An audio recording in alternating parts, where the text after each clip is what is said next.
Dorothy Hahn stood at the edge of Salvation Cliff with her mate's hand wrapped around her throat, and the last thing she heard before he pushed was, "You are always too powerful for your own good." The fall took 7 seconds. 7 seconds to realize that the man who'd sworn to protect her, who'd marked her as his Luna, who'd whispered promises under every full moon, had just murdered her. 7 seconds to understand that William Smith, Alpha of Moonridge Pack, had been planning this for months. Maybe years. 7 seconds to feel the wind tearing at her clothes, the rocks rushing up to meet her, the absolute certainty that she was about to die. Except she didn't die. The cliff, sacred ground blessed by the moon goddess herself, designed to kill any wolf who wasn't pure of heart and bloodline, did something else entirely when Dorothy's body hit the bottom. It awakened something ancient, something that had been sleeping in her bloodline for generations. Something that made her eyes snap open with silver light instead of closing in death. Something that made her very, very angry. While Dorothy lay at the bottom of Salvation Cliff discovering she was apparently unkillable, William was already back at Moonridge staging her tragic accident. Crying convincing tears. Accepting condolences. Planning a funeral grand enough to legitimize his claim to her territory, her pack connections, her bloodline authority. He buried an empty coffin with full honors. Made speeches about his beloved mate who'd tragically fallen during a spiritual ceremony. Accepted her father's lands, her mother's alliances, her grandmother's ancient seat on the council. He thought he'd won. Thought he'd eliminated the only obstacle to absolute power. Thought Dorothy was dead and buried, and conveniently out of his way. He was wrong. 24 hours after William pushed her off Salvation Cliff, Dorothy walked into her own funeral. Alive. Glowing with silver divine light. Carrying the moon goddess's mark burning on her skin like brand of resurrection. And she had some questions for her husband. Starting with, why did you think a sacred cliff designed to kill the impure would kill the most pure-blooded Luna in 5 generations? This is the story of what happens when an alpha tries to murder his mate for power and discovers too late that some women don't die. They evolve. This is the story of a funeral that became a trial, of a murderer who became the accused, of a Luna who came back from death more powerful than she left. This is the story of Dorothy Hahn, the woman who survived the unsurvivable and made her killer wish he'd succeeded. Because if William had actually managed to kill her, at least he wouldn't have to face what she'd become. She walked into her own funeral glowing with divine power, and I need to know what happens next. If you want to see a betrayed Luna systematically destroy the alpha who tried to murder her, hit subscribe right now. Because this story has resurrection, revenge, public humiliation of a killer, and a moon goddess who apparently takes murder attempts very personally. Dorothy is about to make William regret every choice that led to pushing her off that cliff. You don't want to miss a single moment. Subscribe, and let's watch justice get served with divine intervention. Let me tell you what it's like to fall off Salvation Cliff. First, there's the moment of disbelief. Your brain can't process that this is actually happening, that the person you trust most in the world just wrapped his hands around your throat and shoved you backward into empty air. You think, this is a mistake, accident, misunderstanding. He'll catch me. He'll shift and dive after me. He'll save me, because that's what mates do. Second, there's the realization. Usually hits around the second 3 of the fall. Understanding crystallizing with perfect, devastating clarity. This wasn't an accident. This was planned, calculated, executed with precision that suggests months of preparation. He's not diving after you because he wants you dead, needs you dead. Plan this exact moment down to the location, the timing, the witnesses who'll corroborate his story. Third, there's the rage. Pure, incandescent fury that burns so hot it almost feels like you could fly on it instead of fall. How dare he? How dare he? You gave him everything, your loyalty, your territory, your bloodline connections, your heart, and he's killing you for it. Using your trust as weapon. Exploiting your love as vulnerability. Fourth, if you last that long, there's acceptance. The rocks are close now. Impact is inevitable. You're going to die, and the man who killed you will get away with it. Will probably be comforted at your funeral. Will inherit everything you had. Will marry again, probably someone more controllable this time. Will live long life while you're just gone. Except that's not what happened to me. I'm Dorothy Hahn, formerly Dorothy Smith after mating, though I'm reconsidering that name choice for obvious reasons. 28 years old. Luna of Moonridge Pack, through marriage to Alpha William Smith. Daughter of the deceased Alpha of Silverblood Pack, which William absorbed after my father's convenient heart attack 3 months into our mating. Granddaughter of Elder Miriam Hahn, who holds one of the 5 permanent seats on the Continental Wolf Council. In other words, I came with connections, territory, bloodline authority, everything an ambitious alpha could want in a mate, everything an ambitious alpha would kill to fully control. William and I met 4 years ago at a continental gathering, one of those formal political events where unmated wolves of status are essentially paraded around for strategic alliance purposes. He was charming, attentive, focused on me with intensity that felt flattering instead of calculated. "You're not like other Lunas," he told me during our 3rd dance. "You actually have opinions, ambitions, power of your own instead of just reflected glory from your mate." I thought that was compliment. Thought he valued my independence. Thought he wanted partner instead of ornament. I was catastrophically wrong. The first year of our mating was good. Great, even. William seemed supportive of my council work, my advocacy for Omega rights, my efforts to reform pack laws that hadn't been updated in centuries. He encouraged me to use my bloodline connections, to leverage my grandmother's influence, to build political capital. I thought he was proud of me. Turned out he was just cataloging my assets for eventual seizure. Year 2, things shifted. Subtle comments about how I was overshadowing him at council meetings. Suggestions that I should let him handle political negotiations. Gentle pressure to transfer my inherited territories into joint control for efficiency. I pushed back. Refused to diminish myself. Refused to hand over power my family had built over generations. Refused to become the controllable ornament he apparently wanted. That's when he started planning to kill me. I know that now. Didn't know it then. Year 3, my father died. Heart attack, the healers said. Sudden. Unexpected. Tragic. William was so supportive through my grief. So understanding. So helpful with managing the transfer of Silverblood territories.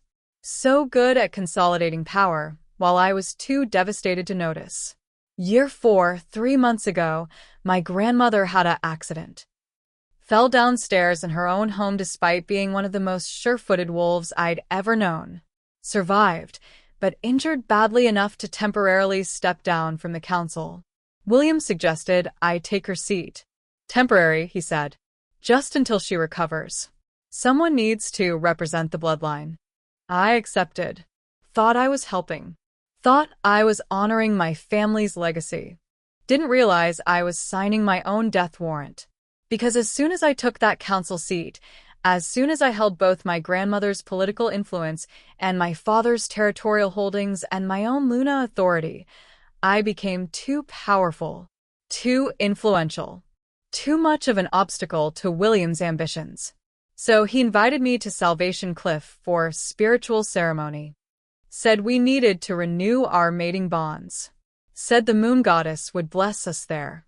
Said a lot of things that turned out to be lies designed to get me alone in a location where my death would look like tragic accident. Salvation Cliff is sacred ground, has been for centuries. It's where young wolves go for vision quests, where alphas receive divine confirmation of their leadership, where mates pledge eternal bonds under the moon goddess's direct witness. Legend says the cliff only accepts those who are pure in heart and intention. That anyone who comes to it with darkness in their soul will be rejected, cast down, destroyed. It's also 500 feet of sheer rock face with jagged stones at the bottom. Very convenient for staging accidents. William knew the legends, counted on them, figured that when my body was found at the bottom, everyone would assume I'd been tested by the cliff and found wanting. That maybe I wasn't as pure as everyone thought. That maybe my death was divine judgment instead of murder. Brilliant plan. Almost worked. Except William made one critical miscalculation. He assumed the legends about Salvation Cliff were metaphor. Assumed the testing was spiritual allegory rather than literal magical assessment. Assumed that pushing me off would just be murder disguised as accident. He was wrong about that too. When my body hit those rocks, when my bones should have shattered and my life should have ended, the cliff recognized something. Something in my bloodline. Something ancient and powerful and directly connected to the moon goddess herself. And instead of killing me, it resurrected me. I woke up at the bottom of Salvation Cliff with silver light pouring from my eyes, the moon goddess's mark burning on my skin like divine brand, and absolutely zero broken bones despite falling 500 feet onto solid rock. I woke up changed, enhanced, awakened to power that had apparently been sleeping in my bloodline for generations, just waiting for the right trigger to activate it. I woke up very, very angry. And while I was lying there processing my miraculous survival and newfound abilities, I heard something from the cliff top above. William's voice, talking to someone on his phone. It's done. She fell during the ceremony just like we planned. Looked completely accidental. She just lost her balance during the ritual. Very tragic. Very unexpected. I'm devastated, obviously. Pause while whoever he was talking to responded. The funeral is tomorrow. I've already contacted the council, claimed her seat on grounds of mating bond transfer. Her father's territories are mine through inheritance law, and her grandmother's too incapacitated to object. Everything is secure. Another pause. No, I'm certain she's dead. No one survives Salvation Cliff. The fall alone would kill normal Wolf, and even if she somehow survived impact, the sacred ground would finish her. She's gone. Finally. That's when I understood completely. This wasn't heat-of-moment violence. Wasn't sudden rage or temporary insanity. This was calculated, premeditated murder planned for months. Possibly years. William had been systematically eliminating my family, consolidating power, positioning himself to steal everything I had. And he thought he'd succeeded.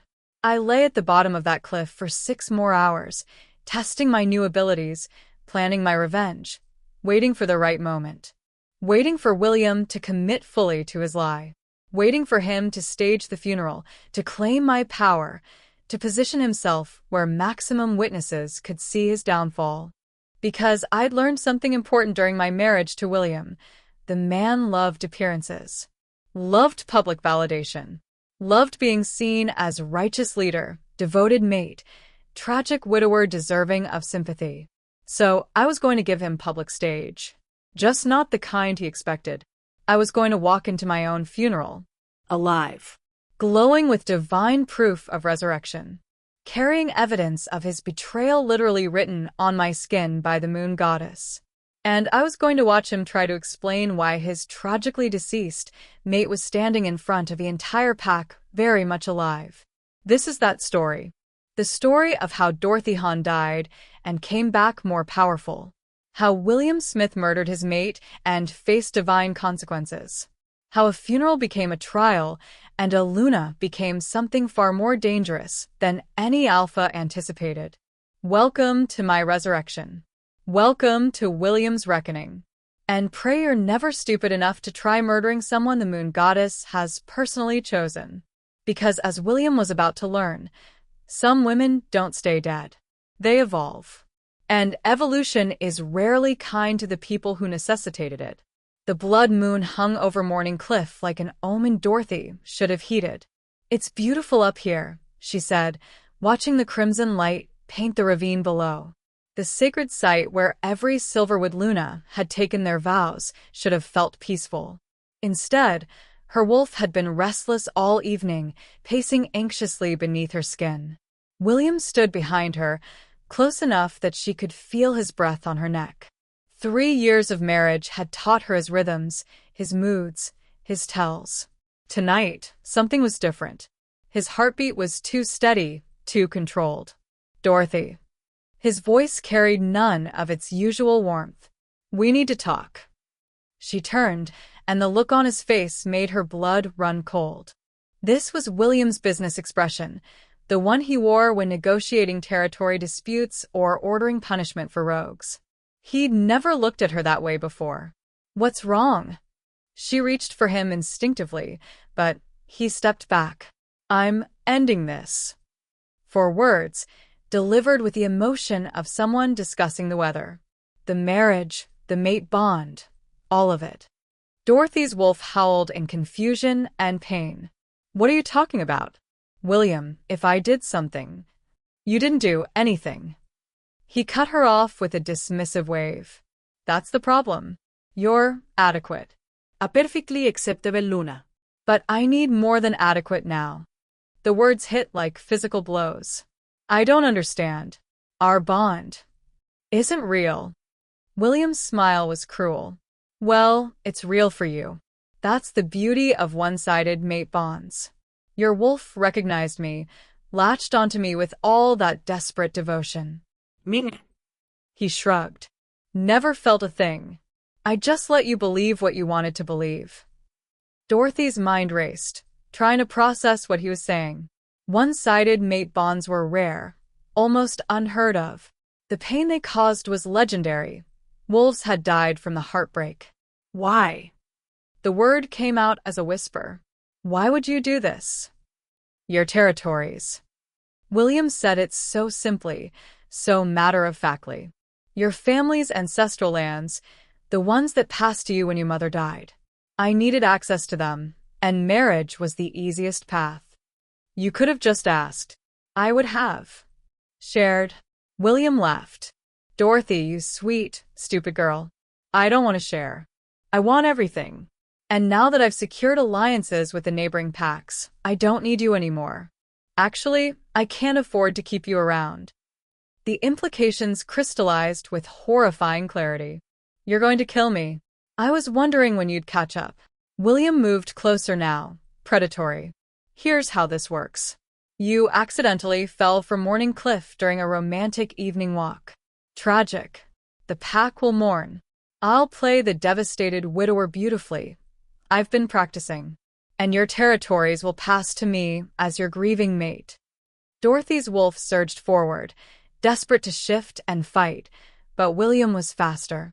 His hand closed around her throat, supernatural strength cutting off her air and her ability to transform. None of that, he said conversationally, dragging her toward the cliff edge. The fall needs to look authentic. Can't have defensive wounds mucking up the story. William, please. Dorothy clawed at his arm, but it was like scratching stone. The pack will know. They'll believe what I tell them. They always do. He positioned her at the very edge, 300 feet of empty air between her and the ravine below. You know what your real problem was, Dorothy? You're too trusting. Too soft. You actually believed in love and loyalty and all those fairy tale concepts. That's why you could never be a real alpha. Her mother's face flashed through Dorothy's mind, the deathbed warning she'd never fully understood. If you ever face death at Morning Cliff, don't be afraid. Our ancestors will catch you. The cliff remembers its daughters. I'm not afraid, Dorothy said suddenly, and she saw William's confusion in the split second before he shoved her backward. Then she was falling. The wind screamed past her ears. The rocks below rushed up to meet her. Dorothy's wolf tried desperately to transform midair, but the physics were impossible. This high, this fast, there was no surviving this. Except, the moment before impact, everything changed. The air around Dorothy solidified, slowing her fall to something almost gentle. The cliff face itself seemed to ripple, ancient power awakening in the stone. She felt it enter her chest like lightning, pain so intense she should have blacked out, but instead her consciousness expanded.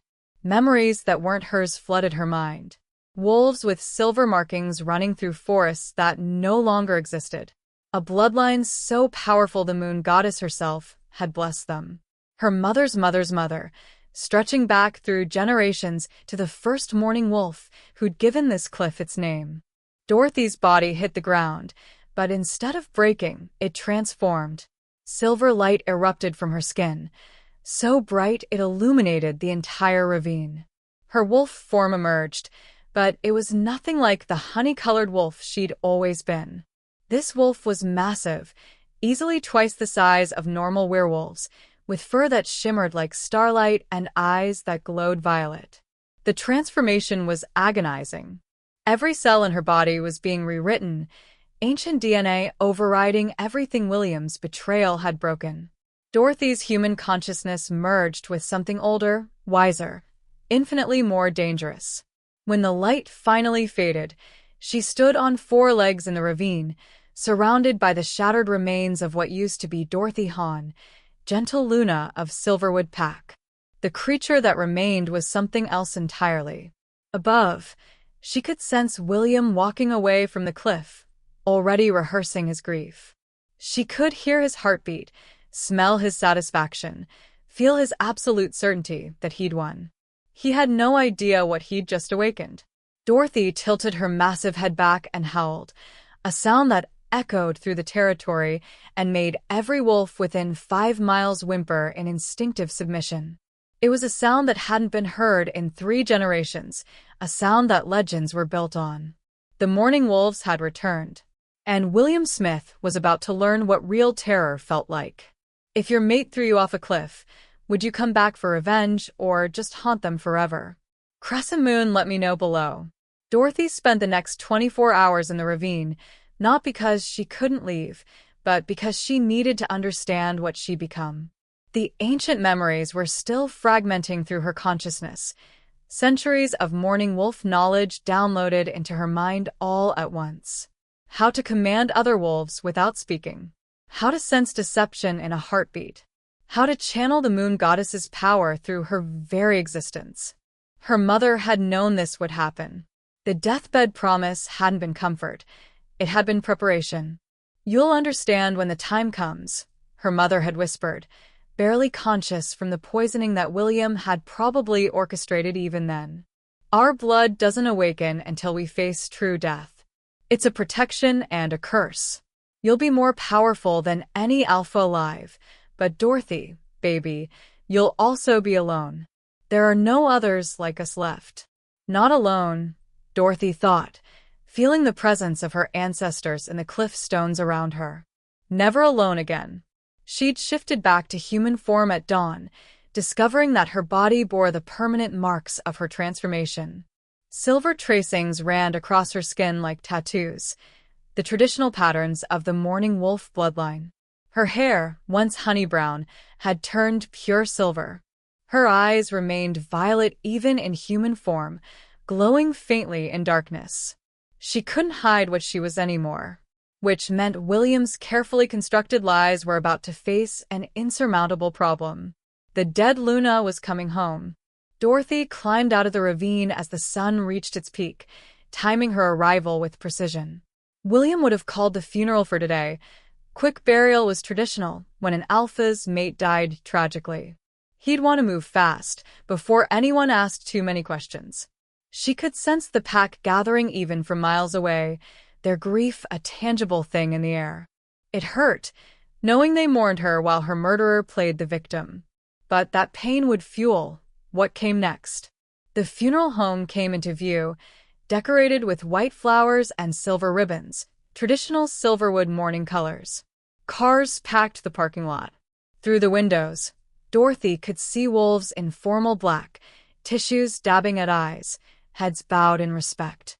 And there, at the front of the room beside a closed casket, stood William. He'd dressed in a perfectly tailored black suit, his face a mask of devastation. As Dorothy watched, he accepted condolences from Elder Morrison, even allowing a few tears to slip down his cheeks. Oscar-worthy performance, she thought coldly. Sarah Chin stood near the back, her eyes red but suspicious. Dorothy's best friend had never fully trusted William, though she'd hidden her doubts to keep the peace. Now Sarah was watching the alpha with barely concealed skepticism, her Omega Wolf's intuition screaming that something wasn't right. Dorothy took a deep breath. Time to crash her own funeral. She pushed open the front doors. The conversation died instantly. Every head turned. Every eye widened. Someone dropped a glass, the crash thunderous in the absolute silence. Dorothy walked down the center aisle, her silver hair catching the light, her violet eyes fixed on William's frozen face. The silver markings on her exposed skin seemed to glow brighter with each step. "Hello, everyone," she said pleasantly. "I hope I'm not late." The room erupted into chaos. Wolves surged to their feet, some crying out in shock, others backing away in fear. The ancient power radiating from Dorothy made their wolves cower instinctively. This was a dominant bloodline, something their very DNA recognized as superior. Only William remained still, his face cycling through expressions too quickly to track. Shock, disbelief, terror, and finally, desperate calculation. "Dorothy." He breathed her name like a prayer, moving toward her with outstretched hands. "Oh my God, Dorothy, you're alive." "I thought, the cliff. How did you survive?" "Beautiful recovery," Dorothy acknowledged. Most of the pack was already softening, relief replacing shock. Of course their alpha was happy his mate survived. Look how he rushed to her side. Dorothy let him approach. Let him reach for her. Let him open his arms for an embrace. Then, with a speed that blurred, she grabbed his wrist and twisted, forcing him to his knees before her. The crack of bone breaking was very loud. "Don't," she said softly. "Touch me." William cried out, trying to pull away, but Dorothy's grip was iron. Around them, the pack shifted uneasily. This wasn't their gentle Luna. This was something else. "Dorothy, you're hurt," William gasped, trying to maintain the narrative even through pain. "The fall must have affected you. Everyone, please, she needs medical." "I need medical attention?" Dorothy's laugh was bitter. "That's interesting, William. Tell me, when you threw me off Morning Cliff, were you planning to provide medical attention? Or were you planning to inherit my territories?" The room went dead silent again. "What are you talking about?" William's voice rose, pitched perfectly for the audience. "Through you? Dorothy, I would never. You fell. I tried to grab you, but—" "Stop." Dorothy released his wrist and stepped back, addressing the pack. "I know what he is. I know what you all think you saw. But the truth is simpler than his lies and more complicated than you can imagine." She pulled back her sleeve, revealing the full extent of the silver markings. Several elder wolves gasped in recognition. "Some of you are old enough to remember the stories," Dorothy said. "About the mourning wolves. About the bloodline that protected this territory before the alphas, before the pack system, before everything we know now. My mother was the last known mourning wolf. She hid it, made me promise to hide it, because she knew what it would mean." Elena Frost, the pack healer, pushed through the crowd. Her aged face was streaked with tears. "Dorothy? Is it true? Are you really?" "I'm what the cliff awakened when my mate murdered me," Dorothy confirmed. "The fall didn't kill me. It transformed me. Brought out the blood my mother suppressed her whole life." "She's delusional," William said desperately, cradling his broken wrist. "The trauma of the fall." "Jackson," Dorothy called, looking directly at the beta. "Your sister died 2 years ago." William said it was a rogue attack near the eastern border. "Do you remember?" Jackson Reed's face darkened. "Of course I remember. There was no rogue attack. William poisoned her because she discovered he was embezzling pack funds. The same poison he used on my mother. Elena can confirm the symptoms match if you ask her." The healer's hand flew to her mouth. "The seizures. The paralysis. I thought it was strange they were identical. But she's making things up." William roared, surging to his feet despite his injury. "Conspiracy theories from someone clearly suffering from head trauma. Then explain this." Sarah Chen's voice cut through the noise. She held up a folder, her hands shaking but her Omega Wolf's determination blazing in her eyes. I spent the last 24 hours in William's office. These are bank records showing systematic theft of pack funds for 3 years. Transfer schedules to the Crimson Fawn pack. And emails. Her voice broke. Emails planning Dorothy's death with Victor Cross, dated 6 months ago. The folder hit the floor, papers scattering. Documented proof of every crime, every betrayal. William's face drained of color. You had no right to access my private. You forfeited your rights when you murdered my Luna, Jackson snarled, and suddenly he was between William and Dorothy, 250 pounds of furious beta wolf. Everything she said, it's true, isn't it? You killed your mate for land. You killed my sister to cover your theft. How long have you been planning this? Since before we married, Dorothy answered quietly. My mother's death wasn't natural. William needed her gone, so he could approach me without interference. She would have sensed what he was. She would have warned me. The pieces were fitting together now, the pack members exchanging horrified looks as they realized the scope of William's betrayal. This is insane. William backed toward the exit, his amber eyes wild. You're all going to believe some supernatural resurrection story over your own alpha? I've led this pack for 5 years.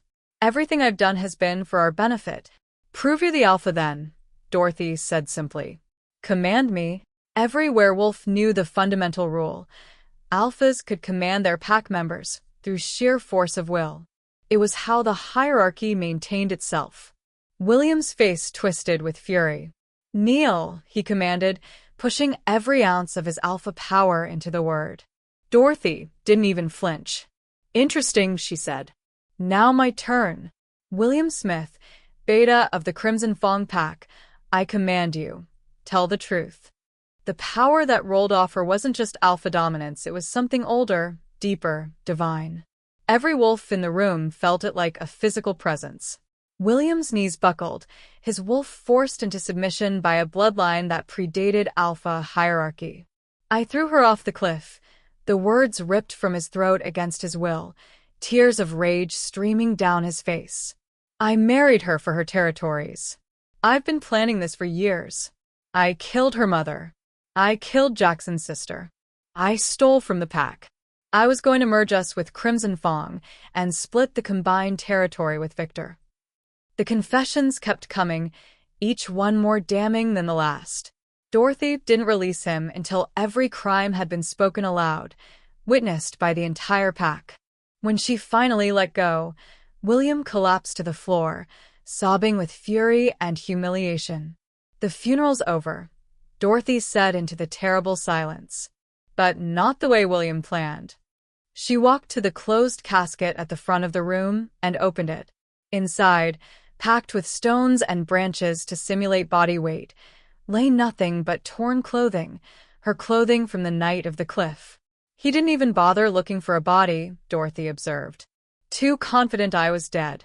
Too eager to move forward with his plans. She turned to face the pack, standing beside the evidence of her own staged death.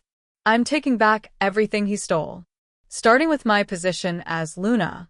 And because the Morning Wolf bloodline supersedes modern alpha hierarchy, I'm also claiming the alpha position. Anyone who wants to challenge this, speak now. The silence was absolute. Then, slowly, Jackson Reed went to one knee before her. My alpha, he said, voice thick with emotion. My Luna. I'm sorry, I didn't see it sooner. One by one, the pack followed. Wolves knelt, bared their throats in submission, acknowledged the ancient power that had awakened in their territory.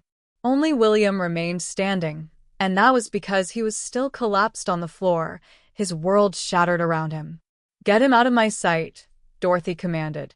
And someone call Victor Cross. Tell him his co-conspirator just confessed everything, and the new alpha of Silverwood Pack would very much like to discuss those emails. As pack members dragged William away, still weeping, Dorothy finally allowed herself to feel the weight of what had happened. She'd survived. She'd exposed him. She'd won. But the grief of his betrayal, the pain of discovering their entire relationship had been a lie, that would take much longer to heal.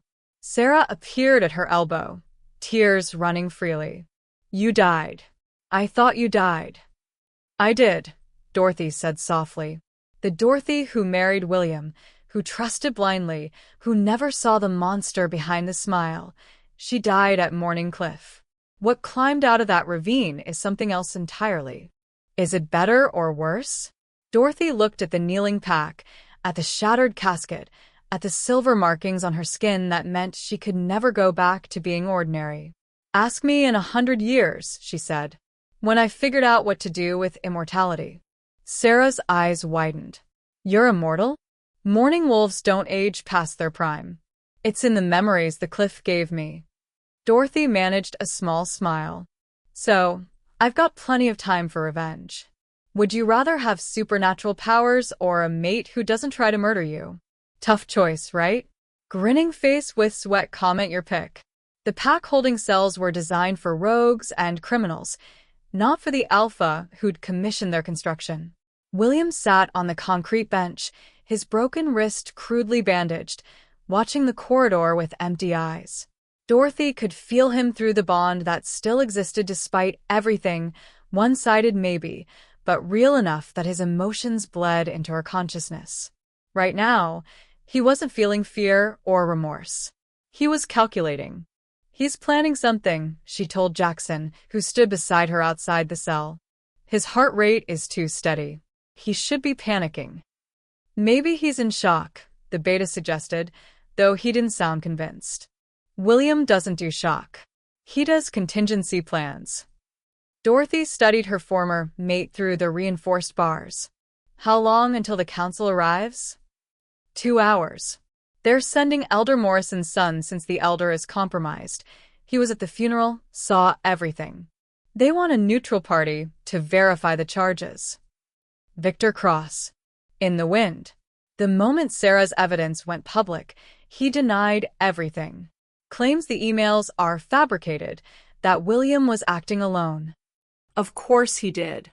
Dorothy expected nothing less from someone who'd spent 40 years playing pack politics. Victor would sacrifice William without hesitation to save himself. Let me talk to him, Dorothy decided. Alone. Jackson's protective instincts flared immediately. Not a good idea. He already tried to kill you once. And I'm what? 100 times more powerful now. Dorothy raised an eyebrow. I'll be fine. But I need to understand his endgame before the council gets here. The beta reluctantly stepped aside, though he positioned himself within earshot. Smart. Dorothy entered the cell. William looked up, and for a fleeting moment, she saw genuine emotion cross his face. Not remorse, curiosity. The markings are permanent? He asked, as casually as if they were discussing weather. Yes. And the power? The command ability, He gestured vaguely at her glowing eyes. Whatever that divine light thing was. All real. All permanent. William nodded slowly. You know what's funny? I actually researched your mother's bloodline before I approached you. Found mentions of the Morning Wolves in some dusty archive. But every source said they were extinct, their power lost. I thought it was just mythology. It wasn't mythology. It was protection. We hid what we were so people like you wouldn't hunt us. People like me? William's laugh was bitter. Dorothy, I'm not special. I'm just ambitious. Half the alphas in this region would have done exactly what I did if they'd known what your bloodline was worth. And that makes it acceptable? It makes it predictable. He stood, moving closer to the bars. Here's what I don't understand. You suspected, didn't you? Months ago, maybe longer. You started watching me differently, asking careful questions. Why didn't you run? Why go to that cliff knowing I might kill you? Dorothy had asked herself the same question 1,000 times in the ravine. My mother told me about the cliff, about what would happen if I died there. I think part of me wanted the transformation, wanted an excuse to become what I was always meant to be. So you used me. William's smile was sharp. Let me play villain so you could justify unlocking your power. Dorothy, we're more alike than you want to admit. The words hit harder than they should have. Was there truth in them? Had she subconsciously engineered this outcome? No. William was a master manipulator, and this was manipulation. The difference, Dorothy said coldly, is that I didn't murder anyone to get what I wanted. You killed my mother, Jackson's sister. How many others, William? How many deaths are hidden in those bank accounts Sarah found? His expression flickered. Guilt? Impossible to tell. 17, he said finally. Over 5 years. Some were accidents made to look natural. Others were staged as rogue attacks. Your mother was the first. She figured out what I was planning before I could even approach you. Came to me privately, said she'd expose everything if I didn't leave the territory. So, I poisoned her tea at the Alpha's dinner. He said it so matter-of-factly, as if discussing a business transaction. The others were just cleanup. Loose ends. Dorothy's hands clenched, silver light sparking around her fingers. You feel nothing. I feel plenty. I'm furious right now. Disappointed. Embarrassed that I failed. William met her eyes. But remorse? No. Every person I killed was an obstacle to my goals. Removing obstacles is what leaders do. Leaders protect their people. Leaders protect their interests. The people are just resources. He tilted his head. You'll learn that once you've been alpha long enough. The moral superiority you're feeling right now, give it a decade. You'll make compromises. Sacrifice pawns for the greater good. Lie to your pack to keep them safe. And one day, you'll look in the mirror and see me staring back. Never. We'll see. William returned to his bench, wincing as he jarred his broken wrist. You want to know my endgame? It's simple. The council is sending Morrison Jr., young, idealistic, easily influenced. I'll claim temporary insanity brought on by grief. Say I was planning to confess, but the shock of your survival triggered a psychotic break. Your command forced those words out of me, but they weren't reliable because you were using ancient magic they don't understand. Dorothy's blood ran cold as she realized how plausible it sounded. They won't believe you. Won't they? You're standing here with glowing eyes and supernatural markings, claiming to be from a bloodline everyone thought was extinct. I'm the stable alpha they've known for 5 years. Sarah's evidence could be fabricated. Your testimony? Biased. Jackson's? He's your beta now, obviously influenced. William's smile was poison. At minimum, they'll demand an investigation. At best, they'll rule it a supernatural matter beyond pack law and defer to the moon goddess temple. Either way, you'll be tied up for months, maybe years. And in that time, I'll be working on Plan B. There is no Plan B. You confessed in front of 70 witnesses. 70 pack members who now answer to you. Their new alpha. 70 people whose testimony could be dismissed as coerced loyalty. William leaned forward. Dorothy, you're powerful, but you're politically naive. I've spent years building relationships with other alphas, with the council, with every power structure that matters. You've been a Luna for 3 years, most of which you spent arranging pack dinners and mediating disputes about territory markers. He wasn't wrong. Dorothy had never involved herself in politics, had trusted William to handle external relations while she managed internal pack dynamics. Here's my offer, William continued. Let me go. I'll disappear, leave the territory, never bother you again. In exchange, I'll provide testimony that clears Victor Cross of involvement. You'll need allies among the other alphas, and Victor's got connections you can't afford to lose. Why would I want Victor's friendship? He conspired with you to murder me. Yes, but he's a survivor. He'll respect strength, and you've proven you're strong. Me? I'm a liability now. But if you let me go, you get rid of a problem and gain an asset.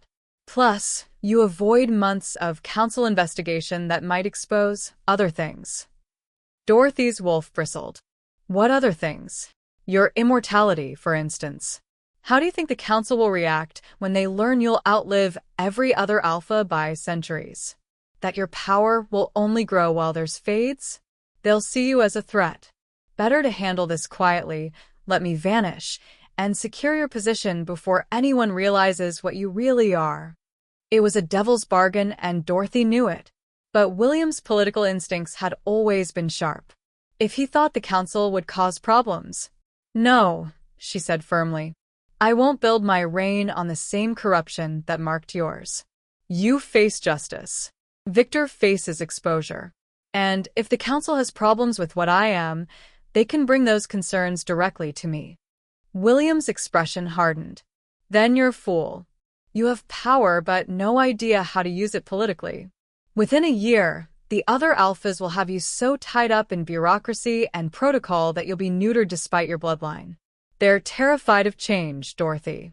And you represent the biggest change werewolf society has seen in 3 centuries. Then I'll change werewolf society. Dorothy turned to leave. Enjoy the next 2 hours of freedom, William. After the council arrives, you'll spend the rest of your very mortal life in a cell. One more thing, William called after her. The mate bond. You said it was one-sided, that your wolf recognized me but mine didn't feel anything. That wasn't entirely true. Dorothy froze in the doorway. My wolf did recognize you, William admitted. About 6 months ago. After years of faking it, the bond suddenly snapped into place. And I felt everything, the love, the loyalty, the desperate need to protect you. It was horrifying. All my careful planning threatened by inconvenient emotions. He laughed bitterly. So, I took suppressants. Wolfsbane derivatives that blocked the bond. Let me continue the mission without my wolf interfering with logic. The revelation staggered her. You drugged yourself to kill your own mate? I drugged myself to complete what I started. The person I was 5 years ago made a plan. The person I became after the bond tried to sabotage it. Et chose consistency. William's eyes glittered in the dim light. So yes, Dorothy. I did love you in the end. And I murdered you anyway. Think about that when you're making your moral judgments from your alpha throne. Think about how far someone will go to avoid being controlled by fate. Dorothy walked out of the cell without another word, her hands shaking. Jackson took one look at her face and pulled her into a corridor alcove. What did he say? Everything and nothing. Dorothy pressed her palms against the cool wall, trying to center herself. He's going to fight the charges. Claim temporary insanity, magical coercion, anything to create doubt. And he's probably right that some council members will listen. Then we make the evidence irrefutable. Sarah's documentation, Elena's medical testimony, the pack members who witnessed the confession. All potentially dismissed as circumstantial or biased. Dorothy's strategic mind, sharpened by 3 generations of inherited knowledge, began calculating possibilities. We need something they can't dispute. Something that proves William's crimes beyond any supernatural influence. Like what? Dorothy pulled out her phone, scrolling through contacts until she found the name she needed. Victor Cross is trying to distance himself from William. But he's also a coward. If we make him more afraid of me than of exposure. She dialed. The Crimson Fong Alpha answered on the 3rd ring, his voice carefully neutral. Alpha Han, I was sorry to hear about your near-death experience. Cut the bullshit, Victor. I have copies of every email, every bank transfer, every piece of your conspiracy with William. Right now, he's sitting in a cell preparing to blame everything on you to save himself. A long pause. I see. Here's what's going to happen. You're going to provide a complete statement to the council confirming every detail of your involvement. In exchange, I won't push for your execution. You'll face pack leadership removal and exile, but you'll live. And if I refuse? Then I release everything publicly and let the 7 other alphas you've stolen from over the years tear you apart. Your choice, Victor. Make it fast. Council arrives in 90 minutes. She could practically hear him calculating through the phone. Victor Cross hadn't survived 4 decades of pack politics by being stupid. I want immunity in writing, he said finally. Guaranteed exile to neutral territory, not rogue status. And protection from retaliation by other alphas. Done. Send your statement within the hour. Dorothy hung up and found Jackson staring at her with something like awe. That was... He searched for words. Ruthless. Strategic. Nothing like our old Luna. Our old Luna is dead, Dorothy said quietly. This is who I am now. Who I have to be. The beta nodded slowly. Then I'll follow this alpha. The one who protects the pack, even if it means making hard choices. Even if I become what William said? Power-hungry, morally compromised, willing to sacrifice pawns. You won't. Jackson's certainty was absolute. Because you're asking the question. William never did. 2 hours later, Counsel Elder Morrison Jr. arrived with an entourage of neutral arbitrators. He was younger than Dorothy expected, barely 40, with the earnest expression of someone who still believed pack law could be fair and just. She met him in the pack house's formal receiving room, flanked by Jackson and Elena. Sarah stood nearby with 3 legal boxes full of documented evidence. Alpha Han. Morrison Jr. inclined his head respectfully, though his eyes lingered on her silver markings. I'm here to investigate the serious charges brought against former Alpha William Smith. Before we begin, I need to verify you are indeed Dorothy Han, the Luna who was reported deceased 2 days ago. I am. The reports of my death were greatly exaggerated. Dorothy kept her tone professional. By my attempted murderer, as it happens. Yes, well, that's certainly an unusual claim. He shuffled papers nervously. I understand there was a public confession at your funeral? Forced under magical coercion, according to William's preliminary statement, Dorothy guessed. Morrison's surprise confirmed she was right. You've spoken to him? Briefly. He's preparing a defense based on temporary insanity and supernatural influence. Claims my Morning Wolf bloodline compelled false statements. And did it?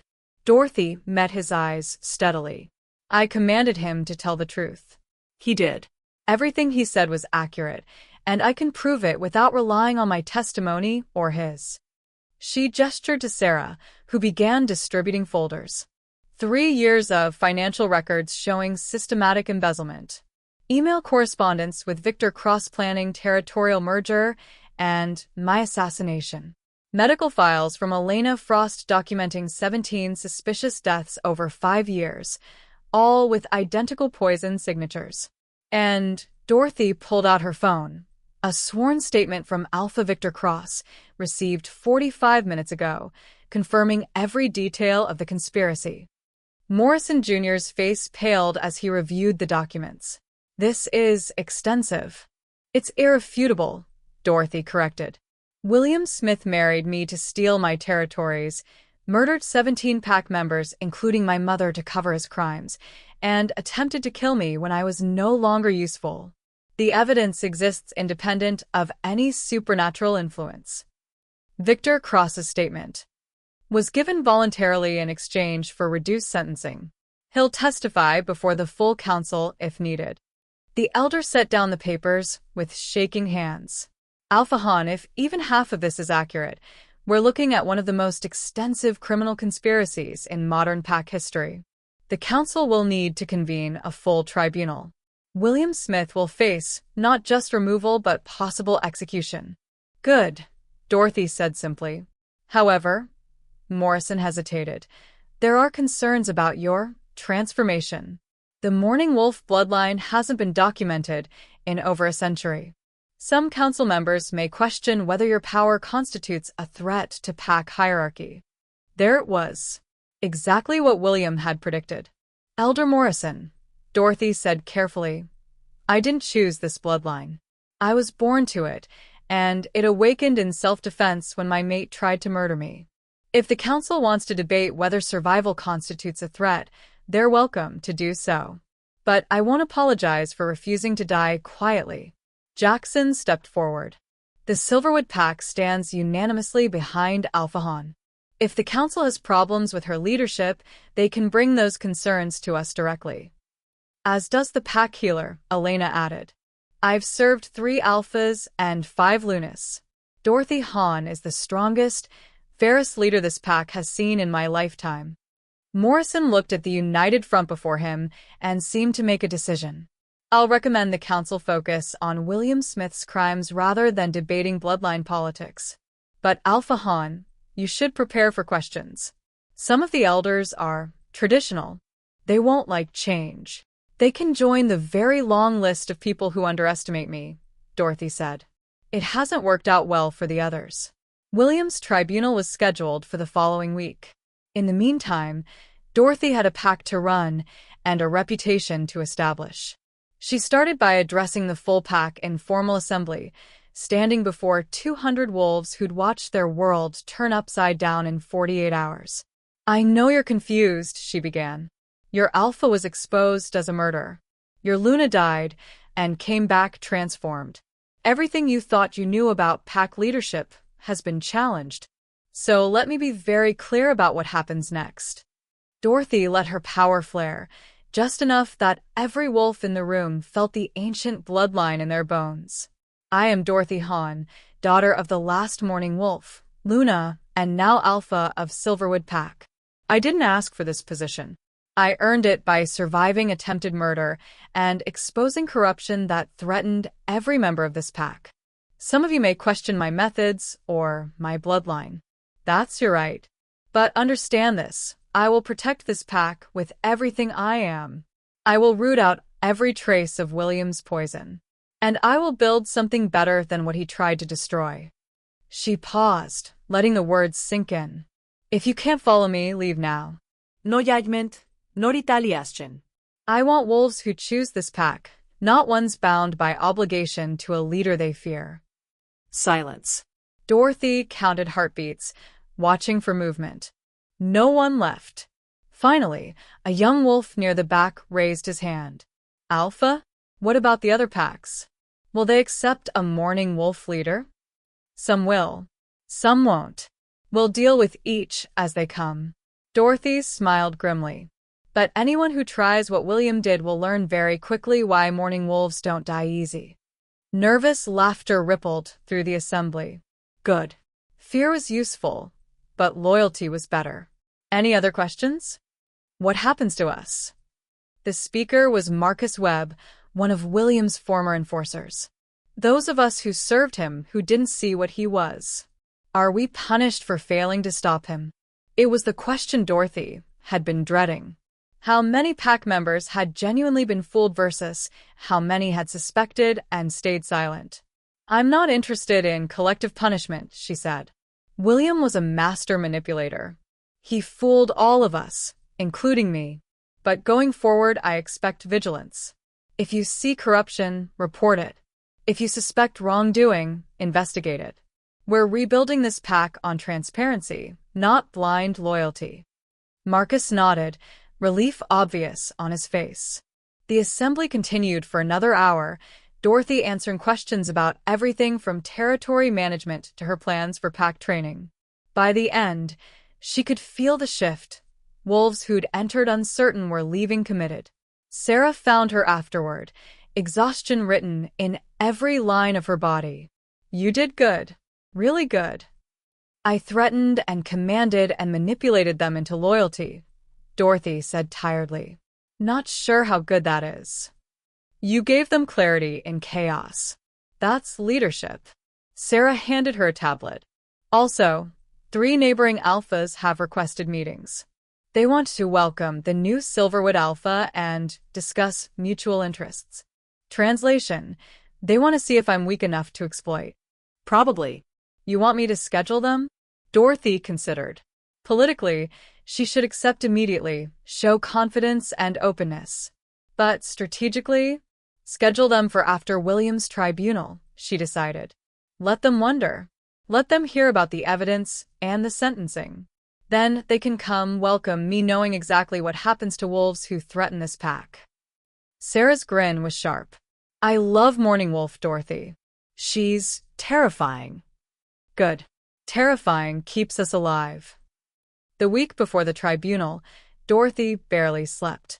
She reviewed evidence, prepared testimony, ran the pack, and dealt with the constant political maneuvering from neighboring territories. Jackson became her anchor, managing the details she didn't have time for and providing the kind of steady support William had never offered. Not a mate, Dorothy's wolf was still too raw from betrayal for that, but a true partner in leadership. The tribunal council is set, he reported on the 6th day. 7 elders, including Morrison Jr. Victor Cross will testify remotely. Williams requested a defense advocate, which is his right. Who's representing him? Malcolm Pierce. High-profile lawyer from the Eastern Territories. Specializes in getting guilty alphas reduced sentences. Dorothy's stomach sank. Pierce was legendary, brutal, effective, and completely amoral. If anyone could create doubt about William's guilt despite the evidence, it was him. Then we prepare for the worst, she said. Assume Pierce will attack every piece of evidence, every witness, every claim we make. What's our weakest point? Jackson didn't hesitate. Your transformation. It's the one thing we can't physically prove beyond your testimony. Pierce will claim you faked the fall, faked the resurrection, orchestrated everything to steal power from William. Can he convince the council of that? If he's good, maybe. The Mourning Wolf bloodline is ancient history to them. They might be more willing to believe in an ambitious Luna staging a coup than in mythology coming to life. Dorothy paced the office, her mind racing. Then we don't rely on the transformation. We focus on the concrete evidence, the bank records, the emails, the poison, the 17 deaths. Things Pierce can't dispute. And if he brings up your command ability, the forced confession. We own it. Yes, I commanded William to tell the truth. Yes, my bloodline gives me that power. But the truth he spoke aligns with physical evidence that existed before anyone knew I was alive. The command didn't create false memories. It forced honesty about actions he'd already taken. Jackson nodded slowly. That could work. Frame it as supernatural truth verification rather than manipulation. Exactly. We're not hiding what I am. We're proving that what I am doesn't change what he did. The tribunal convened in the council chamber, a massive stone building that predated modern pack territories. Dorothy arrived with Jackson and Sarah, dressed in formal alpha attire, white and silver, the traditional mourning wolf colors she'd found in her mother's old belongings. The 7 elders sat in a semicircle, their expressions ranging from curious to hostile. Morrison Jr. gave her an encouraging nod. The others were inscrutable. William entered in chains, flanked by guards. He'd cleaned up, suit pressed, hair neat, broken wrist properly healed. Malcolm Pierce walked beside him, a silver-haired wolf whose reputation preceded him like a storm front. The council recognizes this tribunal on charges brought by Alpha Dorothy Hahn against former Alpha William Smith, Elder Morrison announced. Charges include 17 counts of murder, conspiracy to commit murder, embezzlement of pack funds, and treason against the pack hierarchy. How does the accused plead? Pierce stood. Not guilty on all counts, Elder. My client maintains that the charges stem from misunderstood events combined with supernatural coercion by Alpha Hahn, whose recently acquired powers have not been properly vetted by this council. And so it began. The prosecution presented first. Dorothy laid out the timeline methodically. Her mother's death, William's courtship, the 3 years of marriage built on lies, the discovery of discrepancies, and finally the cliff. Sarah presented the financial evidence. Elena described the poison signatures. Jackson testified about his sister's death and William's suspicious behavior afterward. Pierce cross-examined each witness, with surgical precision. Pack Healer Frost, you testified that 17 deaths showed identical poison signatures. But you never actually tested for poison in any case, did you? Elena hesitated. The symptoms were consistent with. Yes or no, Healer. Did you test for poison? No, but So your testimony is based on speculation, not evidence. Medical expertise. Elena corrected sharply. 30 years of it. Speculation, Pierce repeated, then moved to Jackson. Beta Reed, you claim William killed your sister. But the investigation at the time ruled it a rogue attack. Are you suggesting the entire investigative team was incompetent or complicit? I'm suggesting they were lied to, Jackson growled. By whom? Your sister was found alone near the eastern border. No witnesses, no evidence of pack involvement. Your grief is understandable, but it doesn't make your accusations factual. By the time Pierce finished, doubt had crept into the chamber. Maybe the poison was just unfortunate coincidence.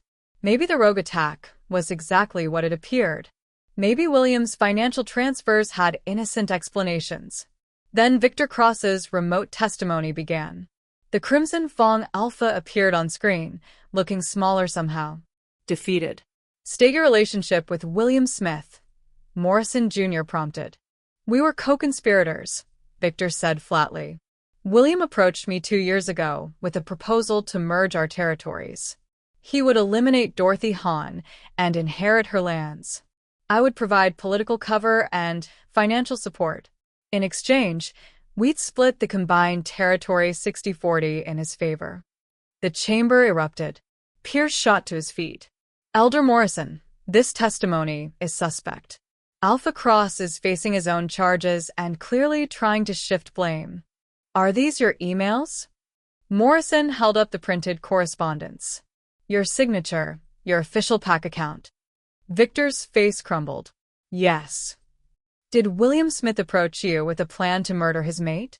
Yes. Did you agree to support this plan? Yes.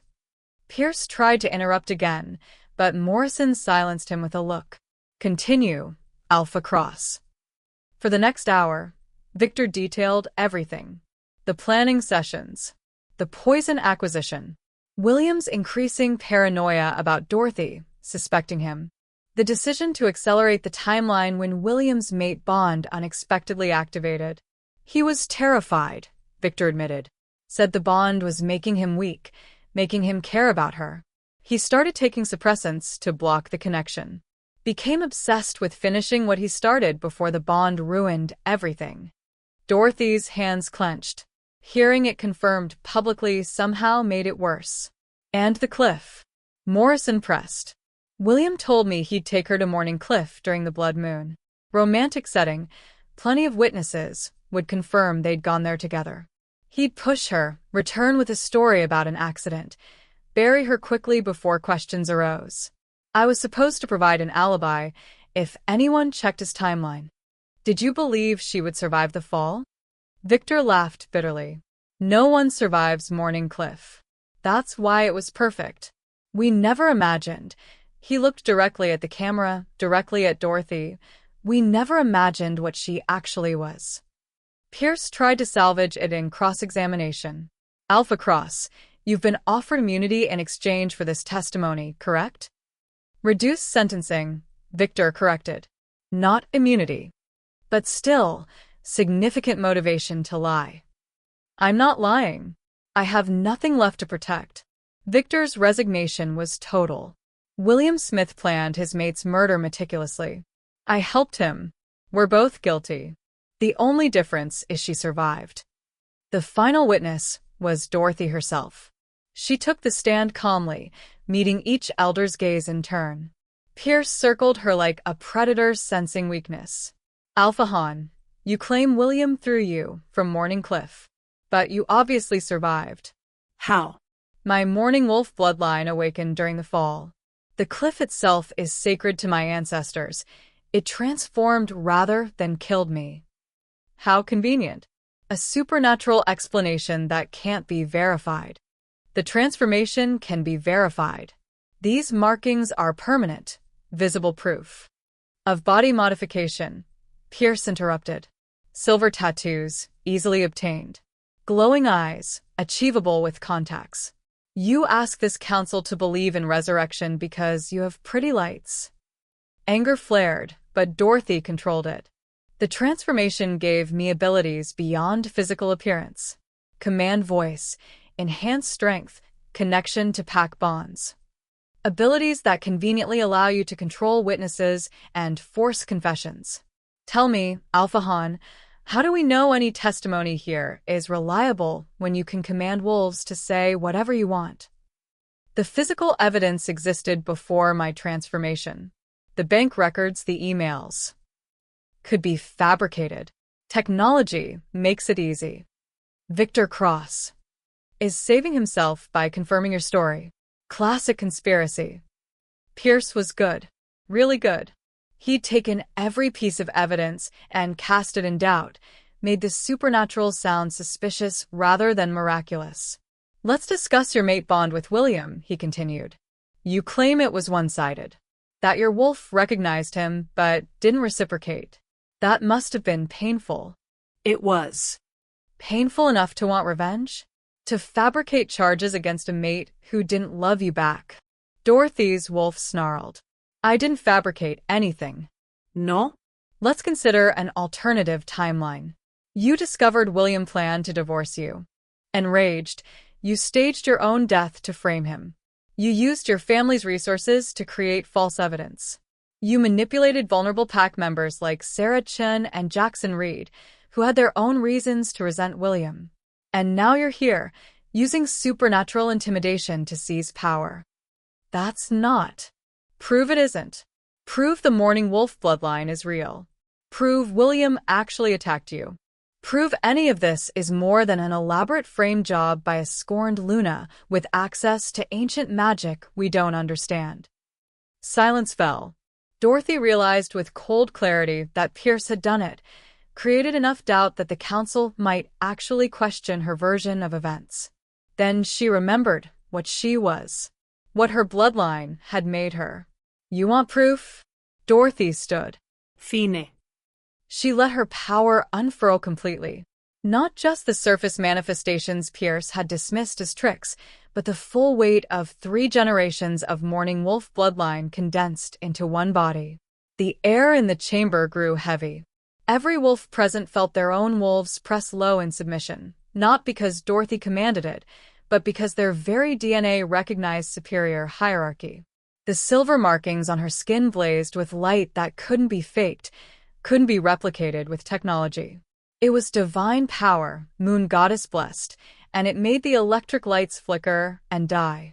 In the darkness lit only by Dorothy's glow, she spoke. I am Dorothy Han, daughter of Maria Han, daughter of Catherine Han, daughter of the Morning Wolf bloodline that protected these territories before packs existed. My mother hid what we were because wolves like you, she gestured to Pierce, would exploit it, would try to control it, would fear it. The light intensified.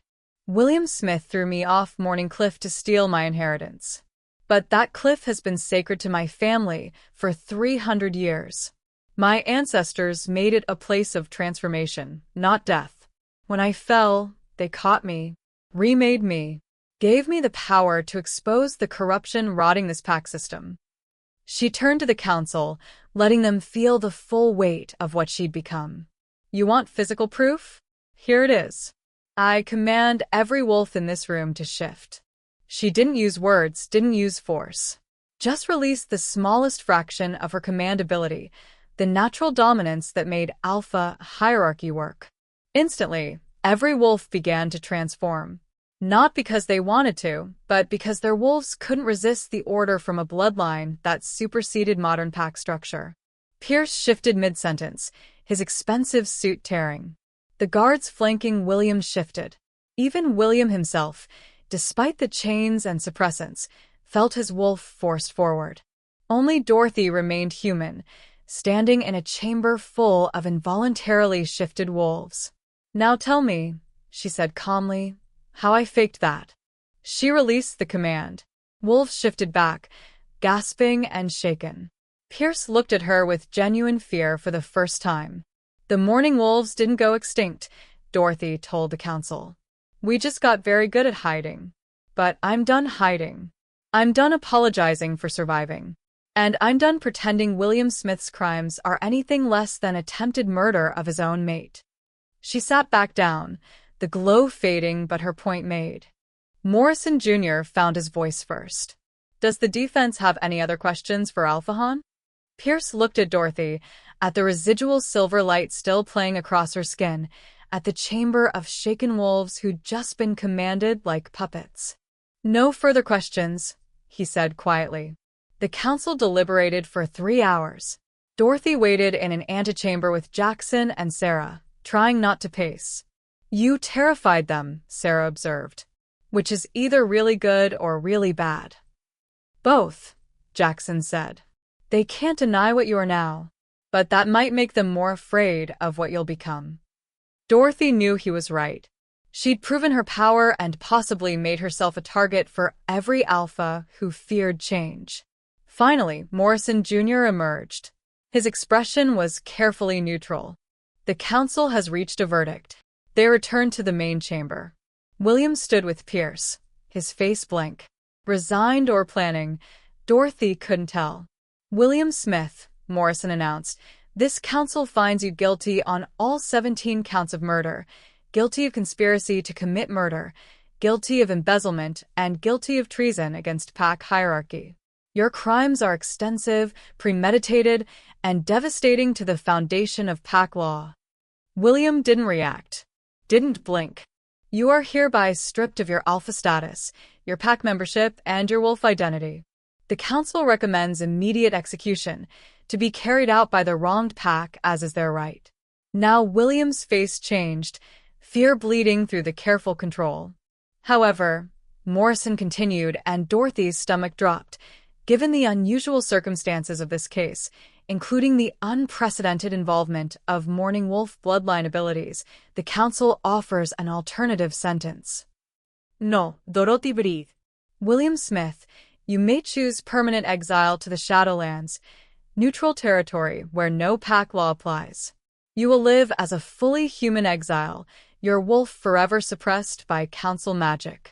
You will never be allowed to return to any pack territory, contact any pack member, or access any supernatural abilities. This is a life sentence, but it is life. Pierce whispered urgently to William. Dorothy could see the calculation happening. Death versus permanent human exile. I choose exile, William said. The chamber erupted in protests. Jackson surged forward. Elder Morrison, he murdered 17 pack members. Exile is mercy he doesn't deserve. The council has spoken, Morrison said firmly. Alpha Han, as the primary victim, you have the right to override this sentence and demand execution. Do you wish to do so? Every eye turned to Dorothy. William watched her, his expression unreadable. She should demand his death. He'd killed her mother, killed Jackson's sister, killed 15 others whose names she now knew by heart. He'd betrayed every vow, broken every trust, thrown her off a cliff. But looking at him now, stripped of everything he'd valued, facing an existence as a powerless human in a world of wolves, Dorothy realized death might be the kinder sentence. I accept the council's ruling, she said quietly. William Smith will live the rest of his mortal life as an exile, knowing everything he destroyed himself to achieve was lost the moment I survived his murder attempt. William's face crumbled. Just for a moment, she saw genuine emotion, devastation at the scope of his failure. Then the guards took him away, and Dorothy would never see him again. Execution or exile? Which would you choose for your attempted murderer? Death seems too easy, right? Balance scale, drop your judgment below. The week after William's sentencing, Dorothy learned that victory tasted like ashes and political maneuvering. 7 neighboring alphas requested audiences within days of each other. All came bearing gifts and false smiles, testing the new Silverwood leader's strength with carefully worded challenges disguised as diplomatic pleasantries. Alpha Marcus Thompson of Ironwood Pack was first. He arrived with an entourage of 20 wolves, excessive for a friendly visit, clearly meant to intimidate. Dorothy received him in the formal pack hall with Jackson at her right hand and Sarah at her left, both positioned close enough to intervene if things went wrong. Alpha Han. Thompson's smile didn't reach his eyes. Congratulations on your ascension. Quite the dramatic takeover. I didn't take over. I took back what was mine. Dorothy kept her tone pleasant but firm. William stole my position through deception and attempted murder. The council ruled in my favor. Oh, I'm not questioning the legality. Just observing that a Luna becoming alpha is unprecedented in recent pack history. Some might call it ambitious. Some might call surviving attempted murder resilient, but I suppose perspective varies. Thompson's smile tightened. Indeed. I wanted to discuss our border territories. William and I had an arrangement about hunting rights in the shared forest region. I trust you'll honor those agreements. Dorothy had anticipated this. She'd spent the past week reviewing every treaty and arrangement William had made, discovering that most favored other packs at Silverwood's expense. I'm reviewing all existing agreements, she said. Any that prove mutually beneficial will continue. Others may require renegotiation. Renegotiation. Thompson's voice hardened. Alphahan, those agreements were made in good faith between established leaders. You can't simply discard them because you're new to the position. I can when they were made by a criminal who sold Silverwood's interests to cover his embezzlement. Dorothy leaned forward. The hunting rights you mention? William gave you access to our best game lands in exchange for political support when he needed witnesses to confirm his grieving mate performance. That deal dies with his alpha status. You're making a mistake. Ironwood has been Silverwood's ally for 20 years. Ironwood stood by while William murdered 17 pack members. Where was that alliance when we needed it? Dorothy let silver light flicker in her eyes, just enough to make Thompson's wolf stir uneasily. I'm not my predecessor, Alpha Thompson. I don't make deals that benefit me at my pack's expense. Propose something fair, and we'll talk. Come here expecting to exploit a new alpha, and you'll leave disappointed. Thompson's jaw clenched. The other alphas are watching this transition carefully, Alphahan. You're already controversial because of your bloodline. Antagonizing potential allies would be unwise. Is that a threat? It's friendly advice. From someone who's been leading packs since before you were born. He stood, his 20-wolf entourage rising with him. Think about it. The supernatural world moves slowly. Alphas who push too hard, too fast, often find themselves isolated. And isolation can be dangerous, especially for young leaders still learning the rules. After Thompson left, Sarah let out a breath she'd been holding. Well, that was terrifying and amazing. Please tell me you have a plan beyond antagonizing every alpha in the region. The plan is establishing that Silverwood won't be pushed around anymore. Dorothy reviewed her notes on the remaining visiting alphas. William made us weak by prioritizing his schemes over pack strength. These visits aren't diplomacy. They're vultures checking if I'm vulnerable enough to exploit. Are you? Jackson asked bluntly. Dorothy considered. In pure military strength, Silverwood was mid-tier. In political influence, they were recovering from William's criminal exposure. In leadership experience, she was barely a month into being alpha. But in raw supernatural power, she was unmatched. Let's find out, she said. The second visitor was Alpha Victoria Hayes of Moonstone Pack, who brought a completely different approach. Dorothy. Victoria embraced her like an old friend, though they'd met exactly once at a regional Alpha Summit 3 years ago. I'm so relieved you survived that horrible ordeal. When I heard what William did, I was absolutely devastated. What a monster. The performance was polished, sympathetic female alpha supporting wronged Luna. Dorothy didn't trust it for a second. Thank you for your concern, Victoria. I appreciate you taking time from your pack duties to visit. Oh, please call me Vic. We're colleagues now. Sisters in alpha leadership, which is still far too rare in our community. Victoria settled into the offered chair with practiced grace. I wanted to discuss something that might interest you. As you know, Moonstone has extensive connections in the broader supernatural community, vampires, witches, fae diplomats. Connections that could be very valuable to a new alpha establishing her position.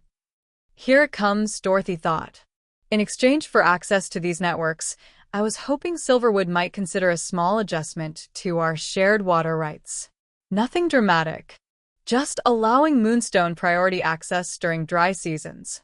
Given that you're still building your reputation, having powerful friends in the supernatural community could be crucial.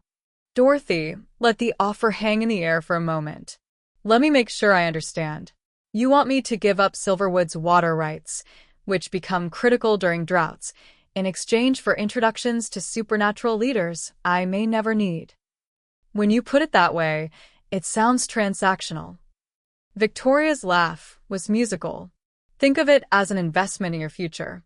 The supernatural community respects power and connections. I can provide both. I appreciate the offer, but Silverwood's water security isn't for sale. Dorothy kept her voice pleasant.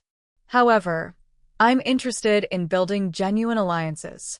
If Moonstone wants to establish stronger ties, perhaps we could discuss mutual defense agreements, combined training exercises, things that benefit both packs equally. Victoria's smile froze slightly. Those are larger commitments than I was anticipating. Real alliances usually are. Dorothy tilted her head. Was there something else you wanted to discuss? The Moonstone Alpha recovered quickly. Actually, yes. There are concerns in the broader Alpha community about the Morning Wolf bloodline. Some of the older Alphas remember stories about your ancestors' abilities, the command power, the longevity, the connection to divine authority. They're worried about what this means for pack hierarchy. Worried I'll command them all into submission? Worried that normal Alpha authority might become obsolete if ancient bloodlines start awakening. Victoria leaned forward conspiratorially. Between you and me, Dorothy, half the regional Alphas are terrified you'll decide modern pack structure doesn't apply to you. That you'll start building some kind of empire based on supernatural supremacy. Dorothy processed this. It made sense. She'd basically demonstrated she could override any Alpha's authority with her command ability. From their perspective, she was a walking threat to everything pack hierarchy was built on.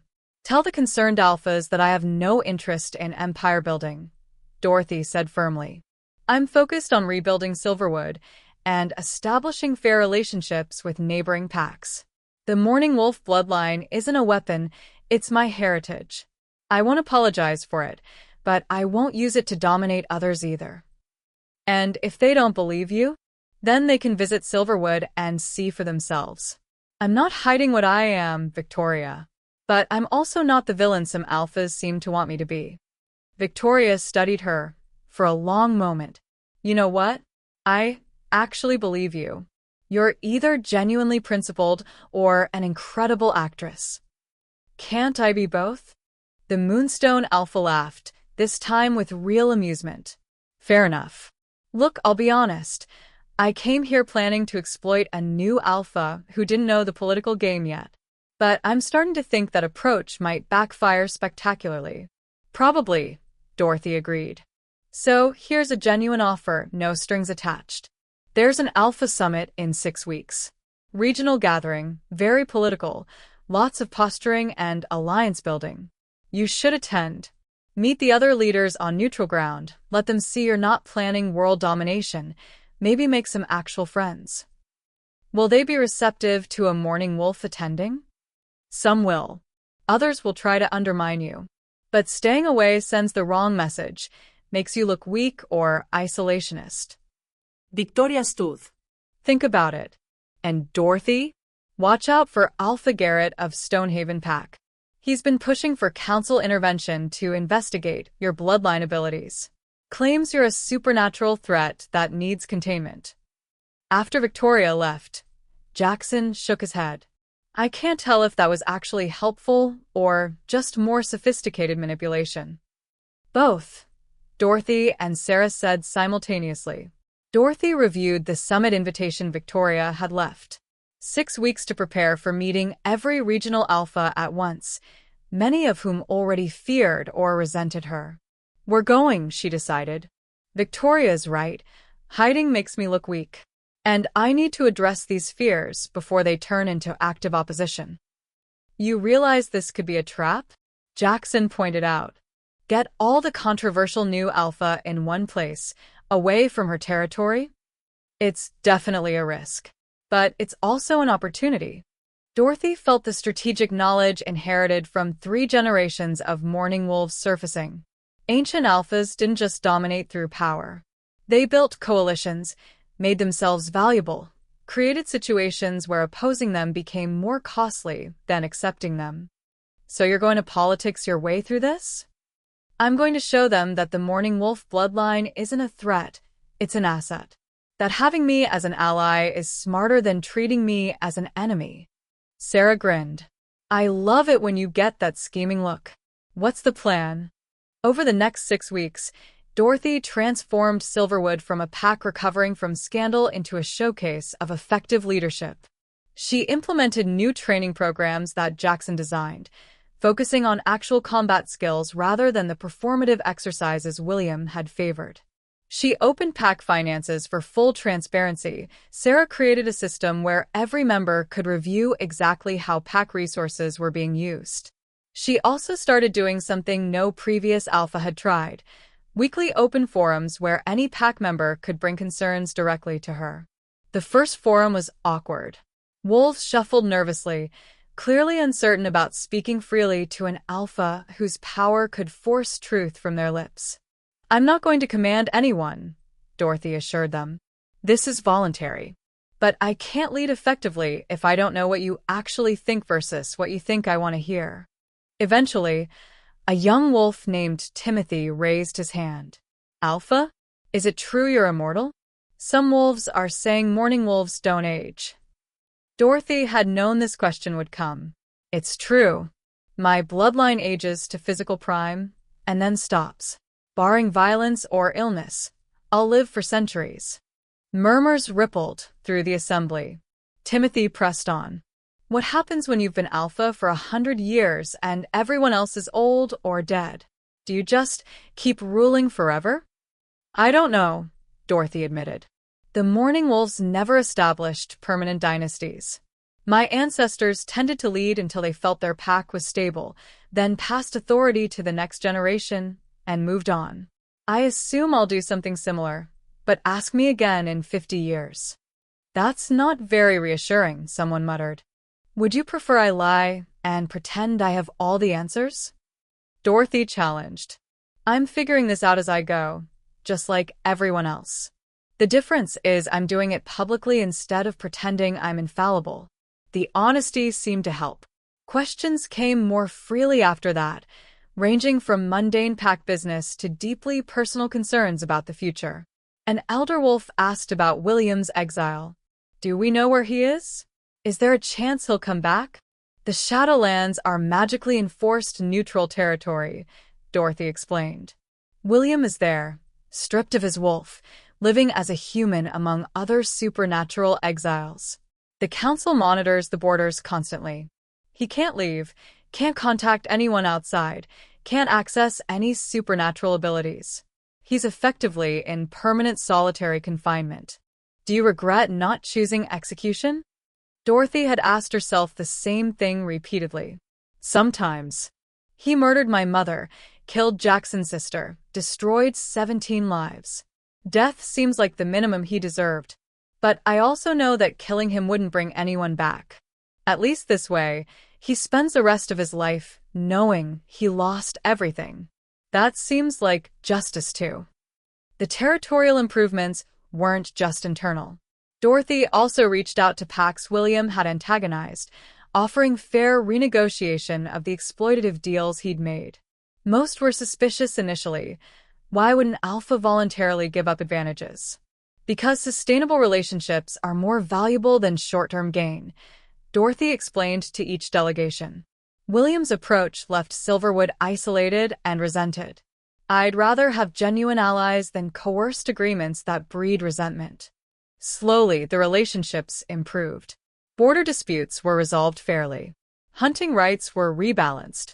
Silverwood started building actual cooperative arrangements instead of the extractive deals William had preferred. The transformation didn't go unnoticed. Dorothy received regular reports of other alphas discussing her unusual leadership approach.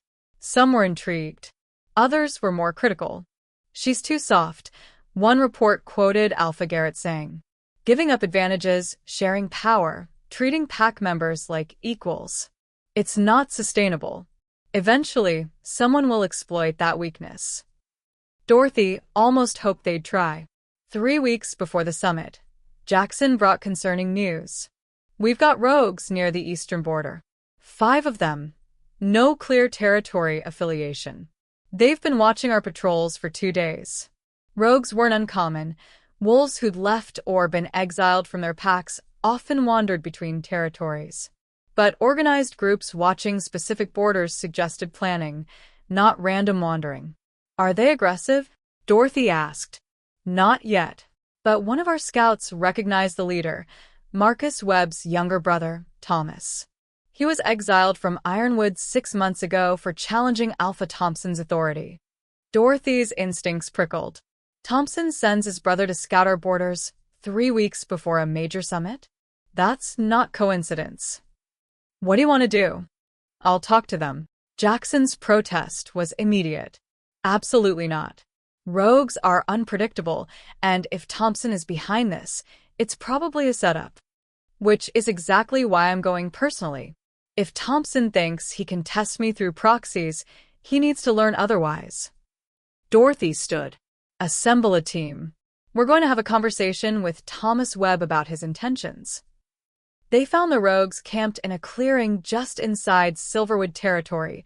Deliberate trespass, obvious provocation. Thomas Webb stood as Dorothy's group approached.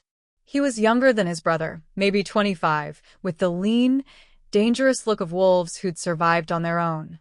"Alpha Han." His tone was mocking. "Heard you were the welcoming type. Thought we'd test that reputation. You thought wrong. This is Silverwood territory. You have 10 seconds to explain your presence before I treat you as hostile intruders." "Hostile? We're just passing through." Thomas grinned.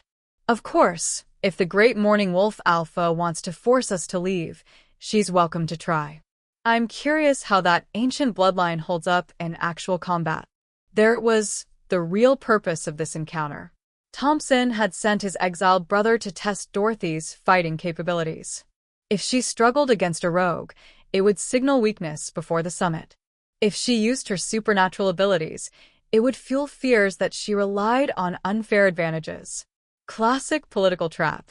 "You want to fight?" Dorothy asked pleasantly. "Fine. "But let's make it interesting. You and me, one-on-one. If you win, your group gets safe passage through Silverwood. If I win, you tell me exactly who sent you and what they're hoping to accomplish." Thomas's eyes gleamed. Deal. "First to submit or die. First to yield. I don't kill wolves for being stupid enough to challenge me." They cleared a space in the clearing. Jackson looked worried. Dorothy had trained extensively since her transformation, but she'd never actually fought outside controlled pack exercises. Thomas shifted first, his wolf form large and scarred from rogue life. Dorothy shifted after, feeling her morning wolf form ripple into existence, larger, faster, marked with silver patterns that glowed even in daylight. The fight lasted approximately 30 seconds. Thomas lunged with impressive speed, aiming for Dorothy's throat in a classic dominant challenge. Dorothy sidestepped, using her enhanced reflexes to move faster than his strike. Before he could recover, she had him pinned, her jaws at his throat, supernatural strength making his struggles meaningless. "Yield," she commanded, releasing enough power that his wolf couldn't disobey. "I yield," he gasped, shifting back to human form beneath her. Dorothy released him and shifted back as well. "Now talk. Who sent you?"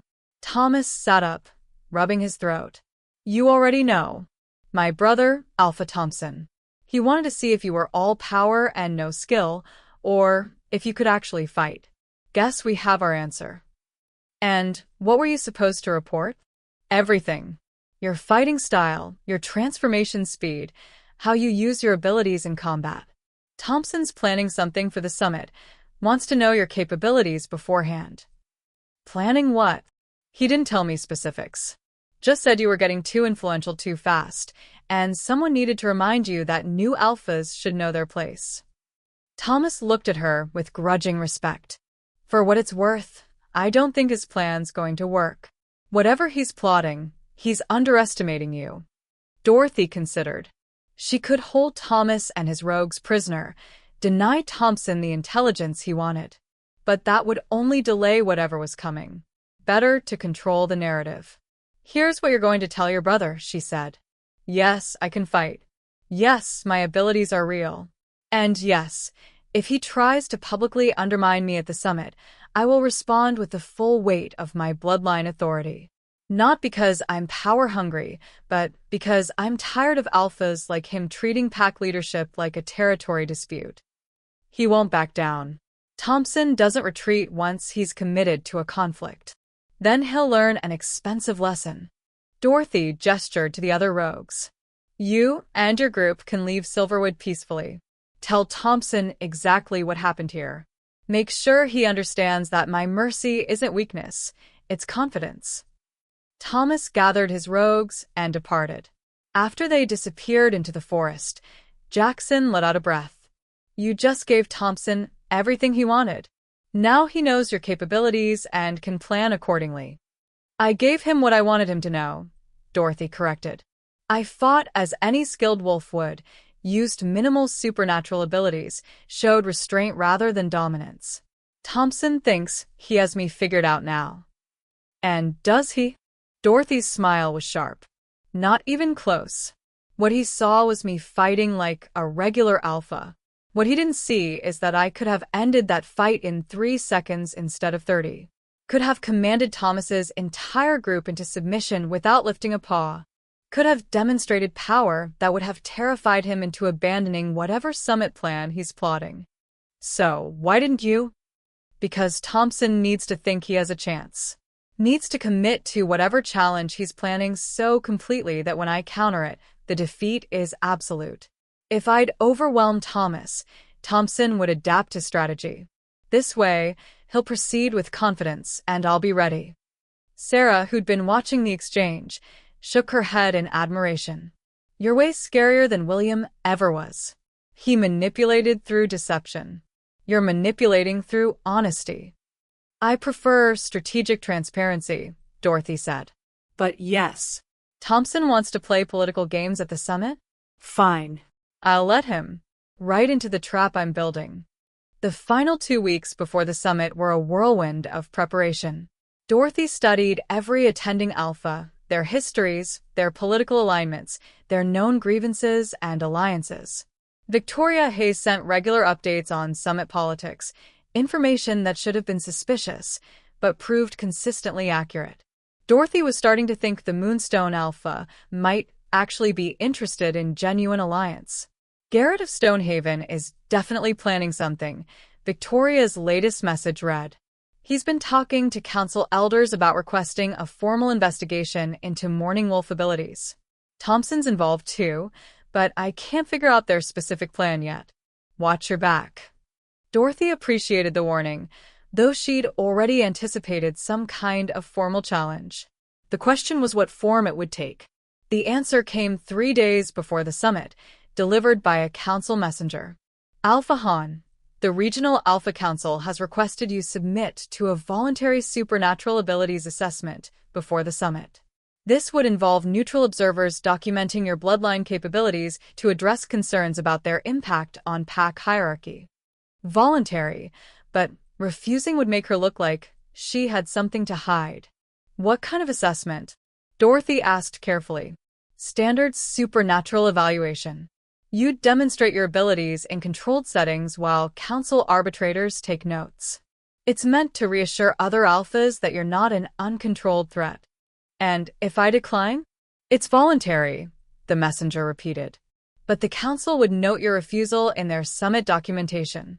Some alphas might interpret that as concerning. There was the leverage. Refuse and be painted as dangerous. Accept and give her opponents detailed information about her capabilities. I'll submit to the assessment, Dorothy decided. On one condition, it happens at the summit itself, publicly so every alpha can see exactly what the Morning Wolf bloodline means. No private evaluations, no selective reporting. The messenger looked uncertain.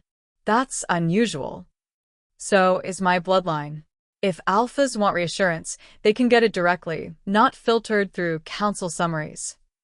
Dorothy's tone left no room for negotiation. Those are my terms. After the messenger left, Jackson whistled low. You just turned our assessment into a public demonstration. That's either brilliant or going to backfire spectacularly. Probably both, Dorothy admitted. But if I'm going to be feared for my abilities, I might as well make sure everyone understands exactly what they're dealing with. Better they see controlled demonstration than imagine worst-case scenarios. And if they decide you're too dangerous after seeing what you can do, then at least I'll know which alphas are genuine threats versus which are just scared. Dorothy pulled up the summit schedule. We leave in 2 days. Make sure our delegation is ready. This summit is either going to establish Silverwood as a major power or paint a target on our backs. Maybe both. Definitely both. Public supernatural demonstration, brave move or disaster waiting to happen. What would you do? Glowing Star let us know. The Regional Alpha Summit was held at Crescent Hall, a massive estate on neutral territory that had hosted pack gatherings for over 2 centuries. Dorothy arrived with a delegation of 12, Jackson, Sarah, Elena, and 9 carefully chosen pack members who represented Silverwood's diversity and strength. 32 other alphas had already gathered, their delegations creating a small city of temporary pack camps around the main hall. Dorothy could feel the weight of their attention as her group entered, every eye assessing, judging, calculating. Welcoming energy, Sarah muttered. They're afraid, Elena observed quietly. Look at their body language, shoulders back, chins up, deliberately taking up space. Classic dominance displays from wolves trying to control their own nervousness. The healer was right. These weren't confident leaders, they were threatened ones, trying to hide uncertainty behind aggression. Alpha Victoria Hayes was the first to approach, genuine warmth in her greeting. Dorothy. You made it. Come on, let me introduce you to some of the less hostile ones before Garrett and Thompson corner you. She guided Dorothy through a series of quick introductions. Alpha Chun of Riverside Pack, who seemed genuinely curious about Morning Wolf history. Alpha Reeves of Northwind Pack, an ancient wolf who remembered stories about Dorothy's ancestors. Alpha Foster of Meadowbrook Pack, a young leader sympathetic to Dorothy's situation. Most of the younger alphas are on your side, Victoria explained quietly. They see you as breaking old power structures, which appeals to anyone who's felt constrained by tradition. The older guard, Thompson, Garrett, Morrison, they're the ones organizing opposition. Morrison? The elder son supported me at Williams' tribunal. Elder Morrison Jr. supported justice. Alpha Morrison Sr. is more concerned about maintaining hierarchy. Different priorities. Victoria Post. There's going to be a formal challenge during tonight's opening session. I don't know details yet, but Garrett's been smirking all day. Be ready. The opening session convened at sunset. All 33 alphas gathered in Crescent Hall's main chamber. The room was designed for pack politics, circular layout with no clear head position, forcing alphas to face each other as equals. Alpha Garrett stood to speak first, his Stonehaven Pack delegation radiating prepared confidence. Fellow alphas, we gather during unusual times. The supernatural world is changing rapidly, new powers emerging, ancient bloodlines awakening, traditional structures being questioned. He gestured to Dorothy. Alpha Han represents both the promise and peril of these changes. The Morning Wolf bloodline is legendary, powerful, and completely unprecedented in our modern pack system. Here it comes, Dorothy thought. Some of you may think my concerns are paranoid, Garrett continued, that I'm overreacting to one alpha's unique abilities. But consider what we've seen. Alpha Han commands wolves across pack lines with a thought. She forced her predecessor into public confession through supernatural compulsion. She claims immortality and divine connection to the moon goddess. These abilities don't just make her powerful, they make her fundamentally different from every other alpha in this room. Murmurs of agreement rippled through some delegations. I'm not suggesting Alpha Han has done anything wrong, Garrett added smoothly. But we have a responsibility to understand what her bloodline means for pack hierarchy. If one alpha can override the authority of any other through divine power, what does that mean for our entire leadership structure? Alpha Thompson stood right on cue. Alpha Garrett raises valid concerns. I propose we request a formal demonstration of Alpha Han's abilities, not to interrogate or undermine her, but to give all of us the information we need to make informed decisions about our future relationships with Silverwood Pack. The trap was sprung beautifully. Dorothy had to admire the strategy, frame the assessment as reasonable caution rather than hostile challenge, get other alphas nervous enough to demand demonstration, then use whatever she showed to justify increased oversight or restrictions. Dorothy stood calmly. I appreciate the concerns, and I'm happy to participate in a demonstration. In fact, I already arranged for council observers to conduct a formal assessment here at the summit, publicly, so every alpha can witness exactly what the Morning Wolf bloodline entails. Garrett's smile faltered slightly. He'd clearly expected resistance he could use to paint Dorothy as uncooperative. However, Dorothy continued, I have a counter-proposal. Demonstrations only work if context is provided. Before I show you what I can do, let's establish what every alpha in this room can do. After all, if we're documenting supernatural abilities, we should be comprehensive. What are you suggesting? Garrett asked warily. A full capabilities assessment for all attending alphas. We each demonstrate our command voice, our combat skills, our connection to pack bonds. Put everything on record, make it all transparent. That way, my abilities aren't judged in isolation. They're compared to the full spectrum of alpha power. The room erupted in protests. Several alphas objected immediately. Their abilities were private, traditional, not subject to public documentation. Dorothy let the chaos run for a moment before speaking again. I understand the reluctance. Alpha abilities are personal, developed over years, often closely guarded secrets. Which is exactly why I'm uncomfortable with singling out just my bloodline for assessment. If my powers need documenting for everyone's comfort, fair enough. But the standard should apply equally. Alpha Reeves, the elderly Northwind leader, actually laughed. She's got you there, Garrett. You can't demand transparency from her without offering the same yourself. This isn't about my abilities, Garrett protested. I'm a normal alpha. My powers are well understood. Are they? Dorothy challenged. How strong is your command voice compared to Alpha Thompson's? Can you force compliance across pack lines like I supposedly can? What about your longevity? How old are you really, and how much longer will you lead Stonehaven? The questions exposed the hypocrisy beautifully. Every alpha had secrets, advantages they didn't want public. Demanding Dorothy reveal hers while keeping their own private was pure political maneuvering. I'll make this simple, Dorothy said. I'll submit to any assessment the council deems appropriate, including public demonstration of my abilities. But I won't be the only alpha under scrutiny. If we're establishing new standards of transparency, they apply to everyone or they apply to no one. Victoria Hayes stood, seizing the momentum. I support Alpha Han's position. If we're going to document supernatural abilities, let's make it comprehensive. I'll volunteer for assessment alongside her. Several younger alphas added their support. Chun, Foster, Reeves. The older guard found themselves outmaneuvered. Their attempt to isolate Dorothy turned into a broader question about pack leadership transparency. Garrett tried to salvage it. This isn't practical. Assessing 33 alphas would take weeks.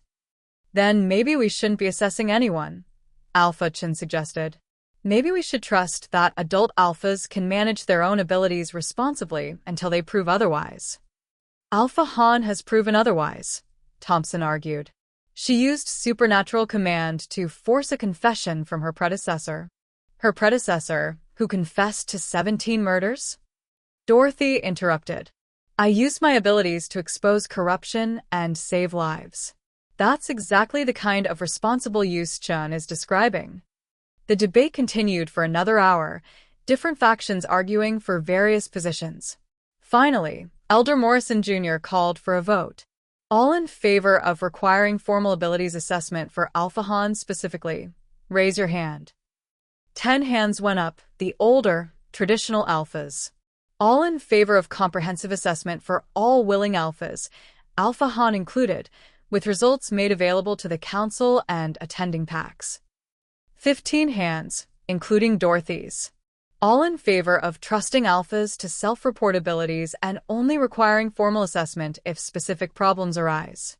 8 hands. Motion fails to reach majority, Morrison announced. However, Alpha Han has offered to voluntarily demonstrate her abilities in public session.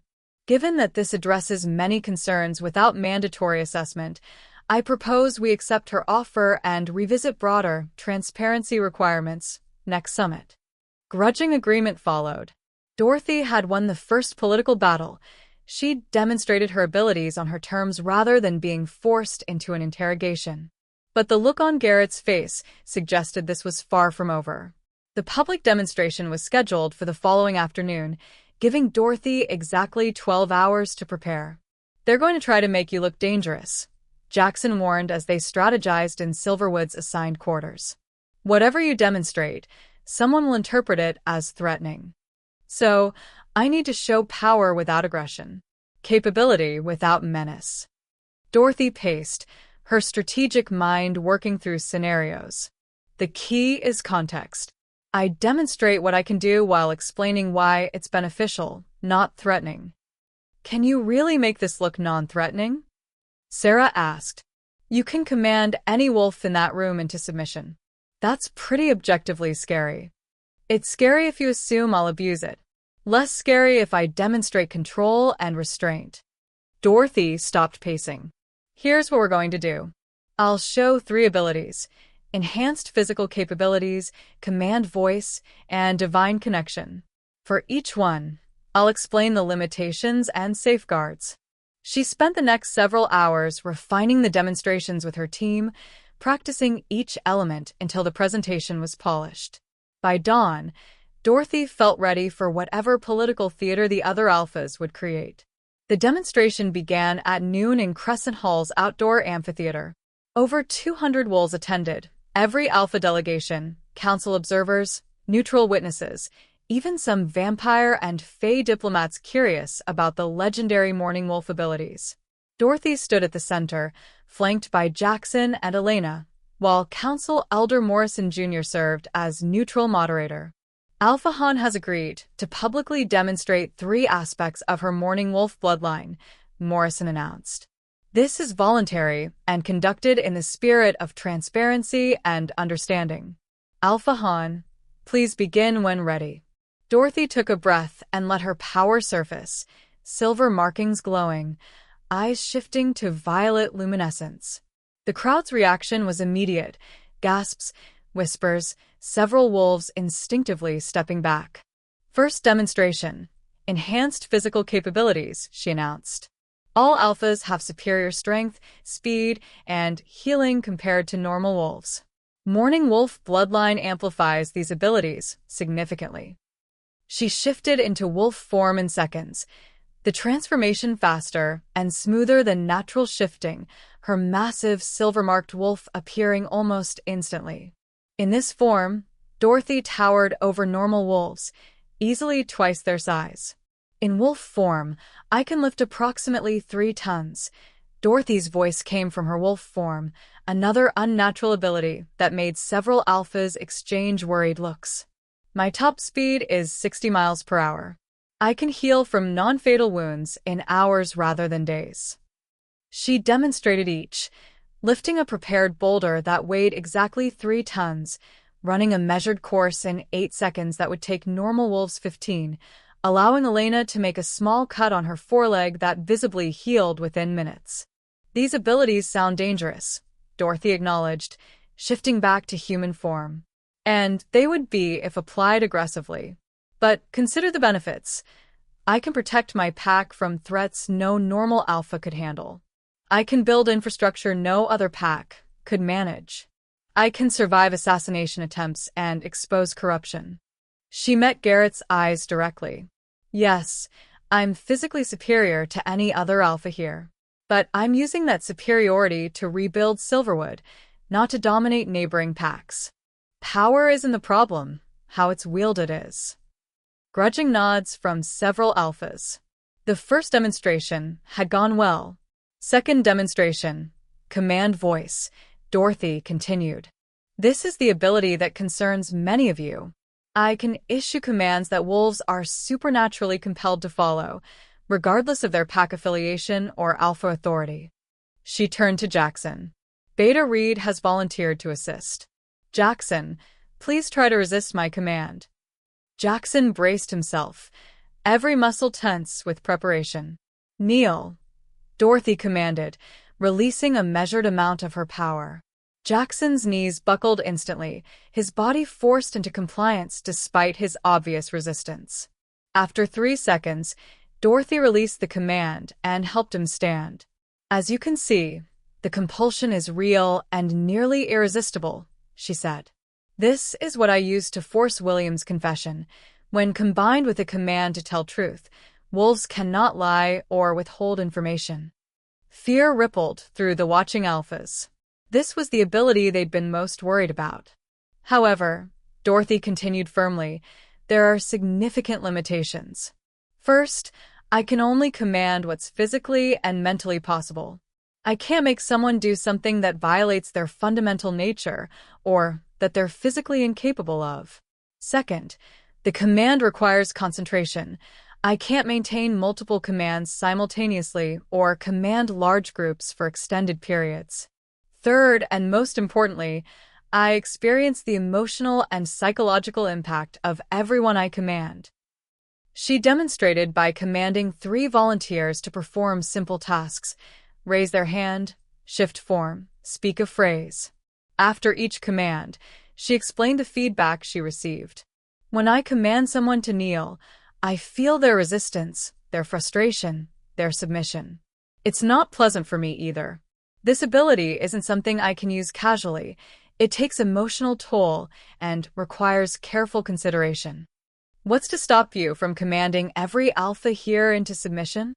Garrett challenged. You could force us all to obey you right now. I could try, Dorothy agreed.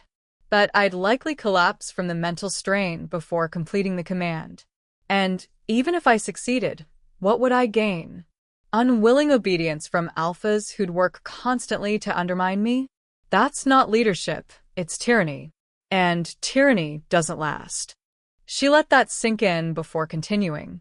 The command voice is meant for critical situations, exposing crimes, preventing violence, protecting pack members. Not for day-to-day leadership. Any alpha who relies primarily on supernatural compulsion rather than earning genuine loyalty is a weak leader, regardless of their bloodline. The logic seemed to resonate.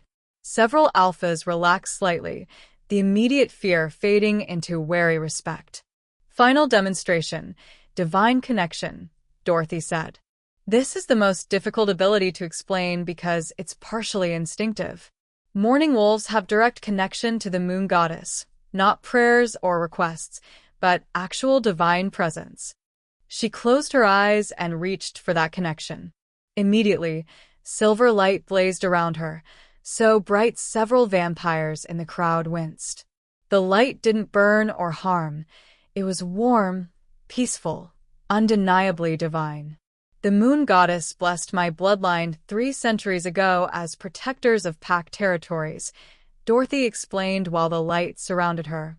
This connection allows me to sense threats to pack stability, identify corruption, and occasionally receive divine guidance on major decisions. Convenient, someone muttered. Who can argue with a claimed divine mandate?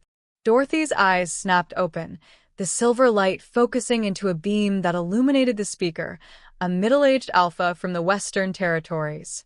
You're right to be skeptical, she said. Divine connection could easily be fabricated or exaggerated for political gain. That's why I won't ask you to simply accept my claims. Instead, I'll demonstrate something that can't be faked. She turned to the assembled crowd. Anyone who has a secret, something true that only they know, something they've never spoken aloud, think of it clearly. Focus on it. The crowd shifted uncomfortably, but curiosity won out. Dorothy could feel the attention focusing, minds latching onto private truths. Alpha Reeves, Dorothy said, her voice carrying divine certainty, you didn't retire from active leadership because of age. You retired because your wolf bond failed after your mate died and you couldn't bear leading alone anymore. The elderly Alpha's face crumbled, confirming the truth. Alpha Foster, you're not actually Alpha-born. Your predecessor adopted you from a civilian family and trained you in secret before announcing you as his successor. Foster's shock was answer enough. And Alpha Garrett, Dorothy's voice turned cold. You've been receiving bribes from vampire clans in exchange for allowing unsanctioned feeding in your territory. You've hidden 3 suspicious deaths in the last 6 months that were actually vampire attacks. Garrett's face went white. That's a lie. Is it? Dorothy's divine light intensified, and the crowd could feel the truth radiating from her. Shall I provide names? Dates? Specific victims? Or would you prefer to confess now and explain to the council why you've been violating supernatural neutrality agreements? The silence was deafening. Garrett stood frozen, trapped between denial and admission. Finally, Elder Morrison Jr. spoke. Alpha Garrett, these are serious accusations. If Alpha Han can provide substantiation. She can't prove anything, Garrett tried desperately. This is all speculation based on. September 14th, Dorothy said. Marcus Valente, vampire, paid you $12,000 to allow hunting in Stonehaven's western quarter. The victim was Sarah Michaels, age 17, a human girl camping with her family. You reported it as a rogue wolf attack. Garrett's shoulders slumped in defeat. The divine connection allows me to sense truth and deception, Dorothy explained to the stunned crowd. I can't read minds, but I can feel when someone is hiding something significant. Combined with research and investigation, it makes concealing corruption nearly impossible. She released the divine light, returning to normal appearance. This ability is why I was able to expose Williams so completely. Why I can identify threats to my pack before they become crises. And why any alpha who considers opposing me should ask themselves if they have secrets they want exposed. The demonstration had gone from reassuring to terrifying in under 5 minutes. Dorothy could see the calculations happening across multiple faces. Who else might have secrets she could reveal?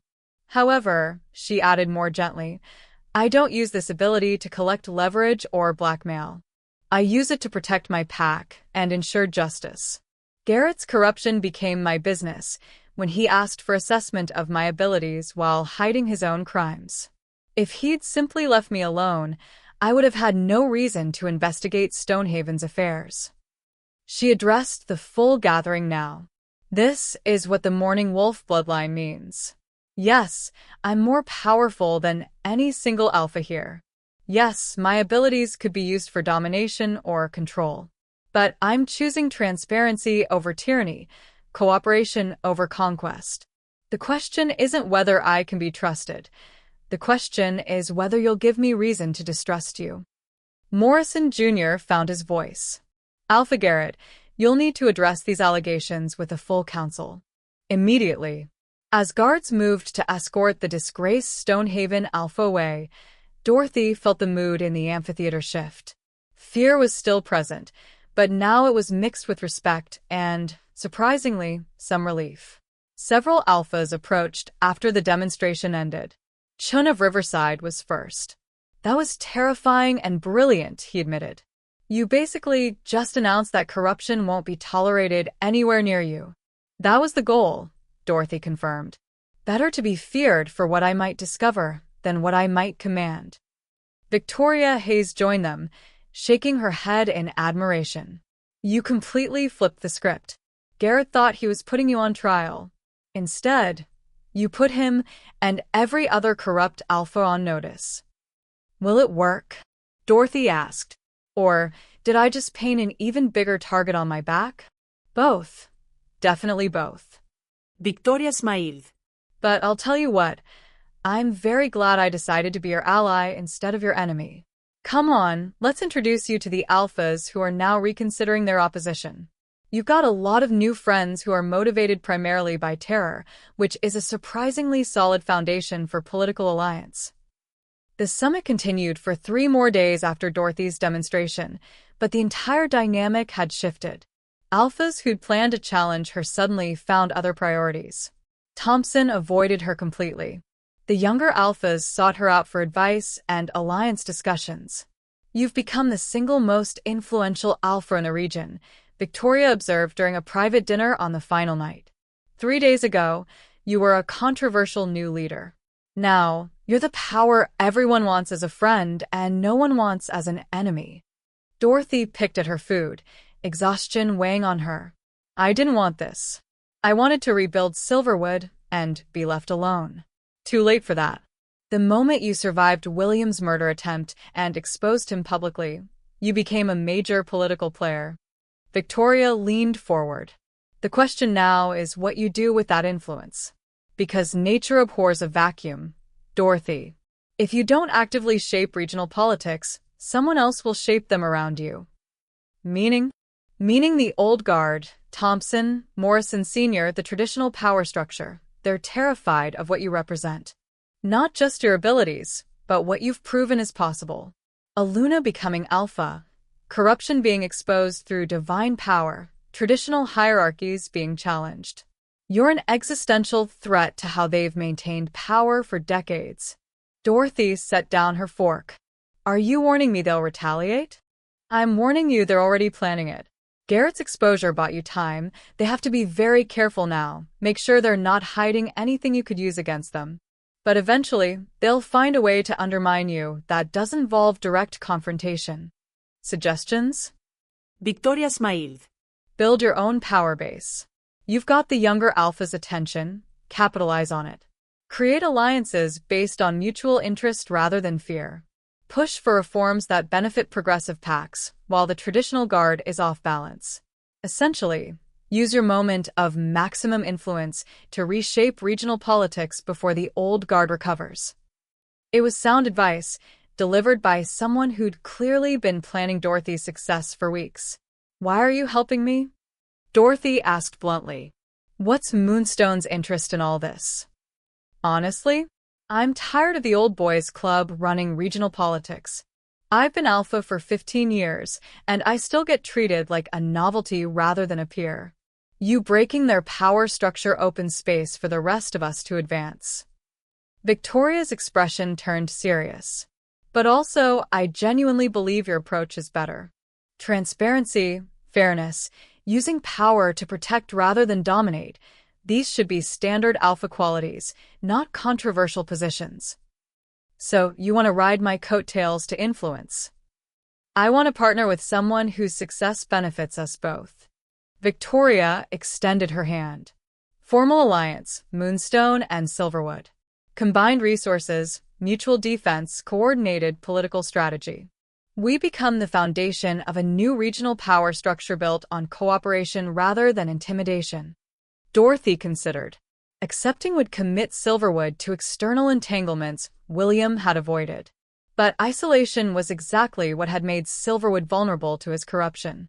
She shook Victoria's hand. Alliance accepted.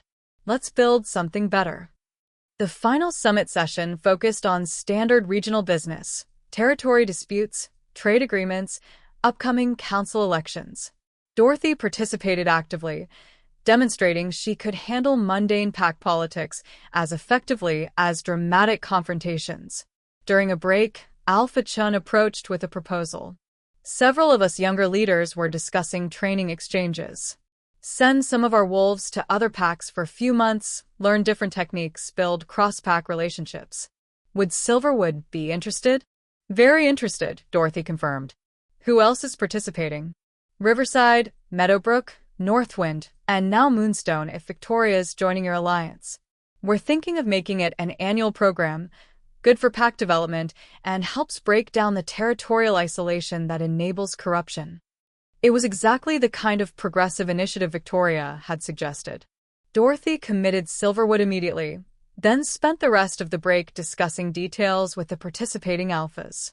By the time the summit concluded, Dorothy had established formal alliance with Moonstone Pack, joined the Progressive Alpha Coalition Chun was organizing, committed to 3 cooperative programs: training exchange, combined territory patrol, shared resource development, earned respect from 23 of 32 attending alphas, made enemies of the remaining 9, all traditional power holders, completely destroyed Garrett's reputation and by extension weakened Thompson's position.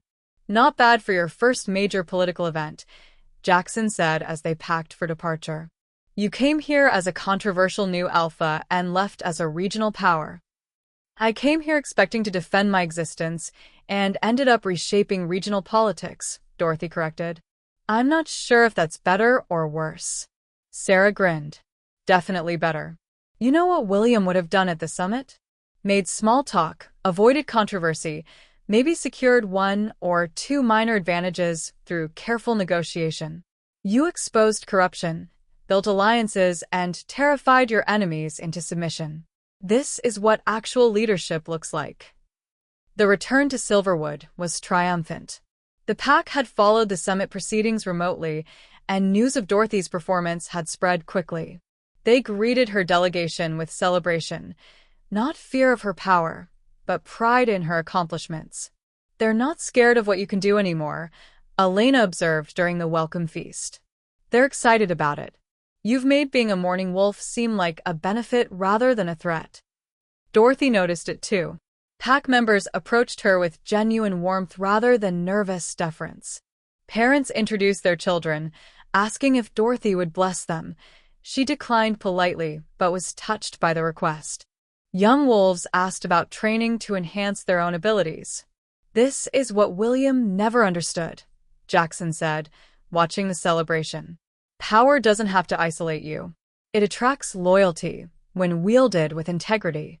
The next morning, Dorothy called a pack assembly to discuss the summit outcomes and next steps. I've made commitments that will change how Silverwood operates, she began. We're joining cooperative programs with other packs, opening our borders to training exchanges, participating in regional politics more actively. Some of you may be uncomfortable with these changes. They represent a significant shift from how we've functioned historically. She paused, letting them absorb the information. Here's what I need from you: trust. A trust that these alliances serve our interests.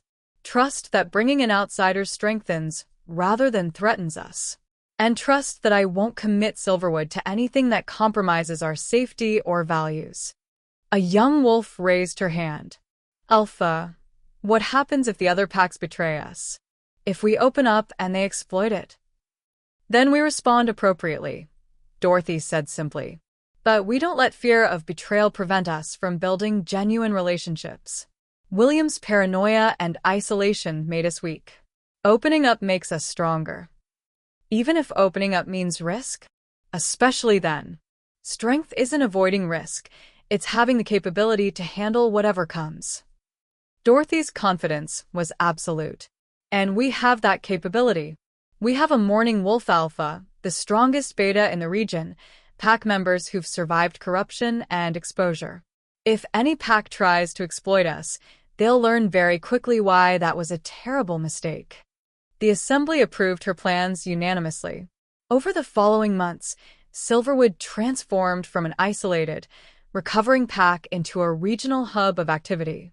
The training exchange brought wolves from 5 different packs rotating through Silverwood, learning Jackson's combat techniques while teaching their own specialties. Dorothy discovered that having diverse perspectives strengthened pack cohesion rather than threatening it. The Progressive Alpha Coalition Chen organized met monthly, coordinating on issues ranging from rogue management to supernatural diplomacy. Dorothy found genuine friendship with several alphas who shared her vision of reformed pack politics. Victoria's alliance proved invaluable.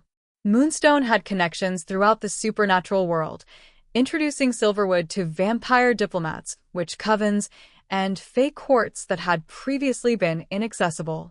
The relationships opened trade opportunities and provided intelligence on regional developments. But the old guard wasn't idle. 3 months after the summit, Thompson made his move. It started subtly, whispers in council meetings about Dorothy's concerning level of regional influence.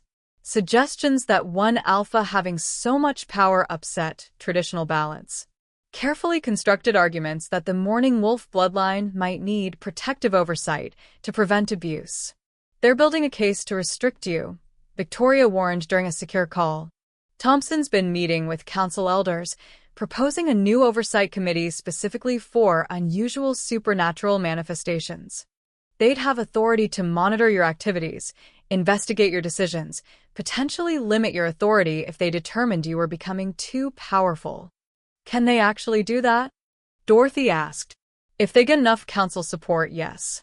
They're framing it as protecting pack hierarchy, not targeting you specifically. But everyone knows you're the real target. Dorothy reviewed the proposal Thompson had circulated. It was clever, written in neutral language, claiming to address broader concerns about supernatural power imbalances, but structured in ways that would primarily affect her. "We need to counter this before it gains momentum," she decided. "What's our timeline?" Council votes in 6 weeks. Thompson needs majority support, which he doesn't have yet. But he's working on it. Dorothy spent the next month building her own support. She met with sympathetic council elders, explaining how the proposed oversight would stifle innovation and progressive leadership. She coordinated with allied alphas to present unified opposition. She gathered testimony from Silverwood Pack members about how her leadership had improved their lives. The battle played out in council chambers, conference calls, and private meetings. Dorothy argued that oversight based on fear rather than actual problems set dangerous precedent. Thompson countered that proactive monitoring prevented future issues. The vote came down to a single elder, Marcus Brennan, an old wolf who'd remained neutral throughout the debate. Dorothy requested a private meeting. Brennan received her in his office, ancient eyes assessing her carefully. "Alpha Han, I wondered if you'd come." "Elder Brennan, I need to understand your concerns about my leadership. If you vote for Thompson's oversight proposal, I want to know it's based on genuine worry rather than political pressure." The elder considered for a long moment. "Sit down, child. Let me tell you a story." He described his years on the council, the patterns he'd seen of alphas gaining power and slowly becoming corrupted by it. Good leaders turning tyrannical, progressive reformers becoming dictators, gentle souls hardened by decades of political combat. "I've watched it happen over and over," Brennan said sadly. "Alphas start with noble intentions and end as precisely what they fought against." "You seem genuine, Dorothy. But so did they once. So you'll vote for oversight because you think I'll eventually become corrupt?" "I'll vote for oversight because I think power corrupts everyone eventually. The question is just timing." He studied her markings, her violet eyes, her supernatural presence. "You're more powerful than any alpha I've seen in 70 years. If you do turn bad, who could stop you?" Dorothy understood his fear because she shared it. Late at night, she wondered if William had been right, if decades of leadership would gradually transform her into someone willing to compromise principles for practical gain. "You can't guarantee you won't change," she said slowly. "No one can. But I can tell you this. I'm building systems that would constrain me even if I wanted absolute power. The alliances I'm forming, the transparency I'm requiring, the council relationships I'm developing, they all create accountability. If I become what you fear, there will be structures in place to oppose me. Structures you could dismantle. Not easily. Not without warning signs that would mobilize opposition." Dorothy leaned forward. "Elder Brennan, I'm not asking you to trust me blindly. I'm asking you to judge me on my actions rather than your fears. And if you do see me changing, becoming what you worry about, I'm asking you to be the one who calls it out. Be my conscience if I start losing mine." Brennan laughed, surprised. "You want me to be your personal oversight?" I want someone watching who will actually say something if I go wrong. Thompson's proposal creates bureaucratic monitoring that anyone could manipulate or ignore. You've got 70 years of experience recognizing corruption. You'd see it in me before I saw it in myself. The elder considered this. And if I see it, then you tell me. If I don't listen, you oppose me publicly. I'll even give you permission to share this conversation if needed, proof that I invited accountability rather than avoiding it. It was risky, giving a council elder explicit permission to challenge her. But Dorothy meant it. If she was going to have oversight, she wanted it to be real and effective, not performative bureaucracy. Alpha Han, Brennan said finally, you're either incredibly wise or incredibly naive. I genuinely can't tell which. Can it be both? I suppose it can. He stood, extending his hand. I'll vote against Thompson's proposal. But I'm taking you up on your offer. I'll be watching. And if I see you changing into what I fear, I will absolutely say something. I'm counting on it, Dorothy said, shaking his hand. Thompson's oversight proposal failed by a single vote. The old guard Alpha retreated, his influence further diminished. The Progressive Coalition celebrated, their political power growing. But Dorothy found Elder Brennan after the vote. Thank you for your opposition, she said. And thank you for agreeing to watch me. Don't thank me yet, Brennan replied. I might end up being your worst enemy if you prove me right about power and corruption. Or my best ally if I prove you wrong. Time will tell. The elder's expression softened slightly. For what it's worth, I hope you succeed. The pack system needs reformers like you. But it also needs people willing to oppose reformers when they overreach. I'm committed to being both. Your supporter when you're right, your opponent when you're wrong. Fair enough. Dorothy left the council building feeling oddly relieved. She'd gained a powerful ally and a critical watchdog in one conversation. The alliance would keep her honest even when political pressure made dishonesty tempting. That night, she stood on Morning Cliff, the place of her transformation and rebirth.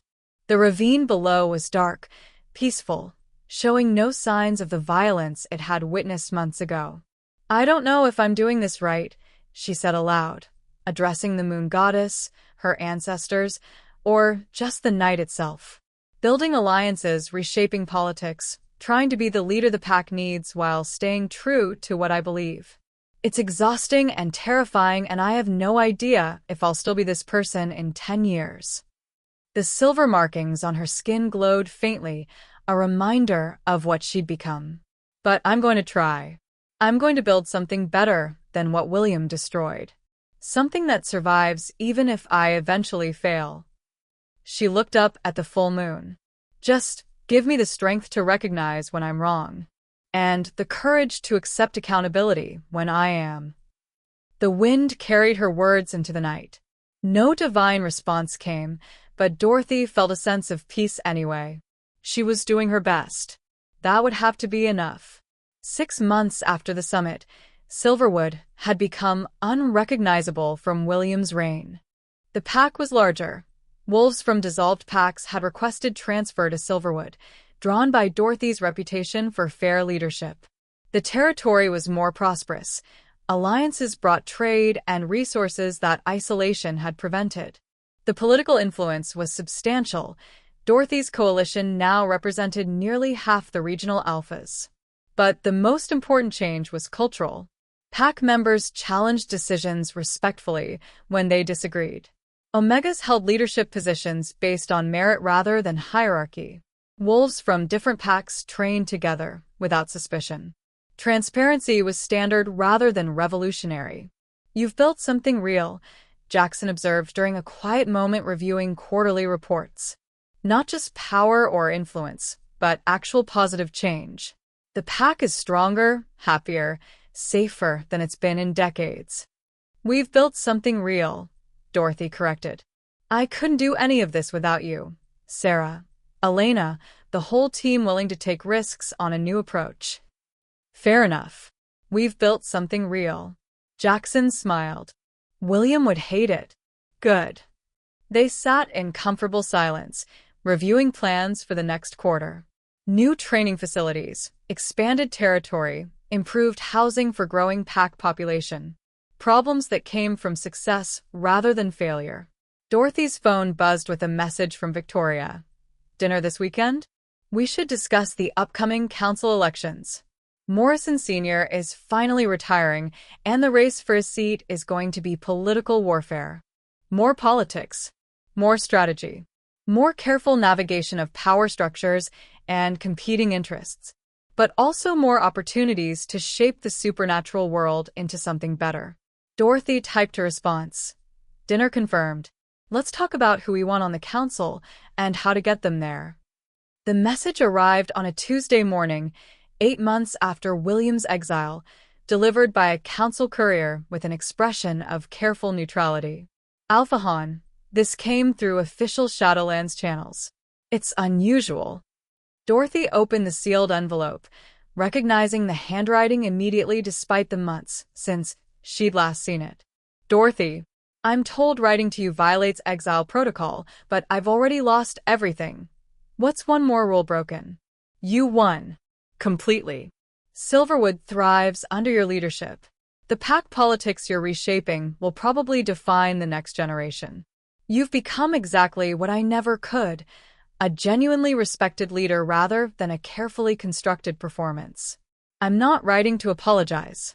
We both know I'm incapable of genuine remorse. But I am writing to warn you. Thompson is planning something significant. I've been receiving visits from a contact who moves between Shadowlands and Pack territories. Don't ask how. Exile isn't as absolute as the Council pretends. Thompson's been meeting with vampire elders, specifically the ones who want supernatural territories opened to expanded feeding grounds. The deal: Thompson and his allies support vampire territorial expansion in exchange for vampire support in removing you from power. They're planning to frame you as a threat to supernatural balance, claim your divine abilities violate neutrality agreements. It's a better plan than my cliff strategy. More political, harder to expose, targets your strengths rather than testing them directly. Why am I telling you this? Not redemption. I'm beyond that. Call it professional respect. You outplayed me completely, and I can appreciate the strategy, even if I hate the outcome. Also, Thompson double-crossed me during the trial.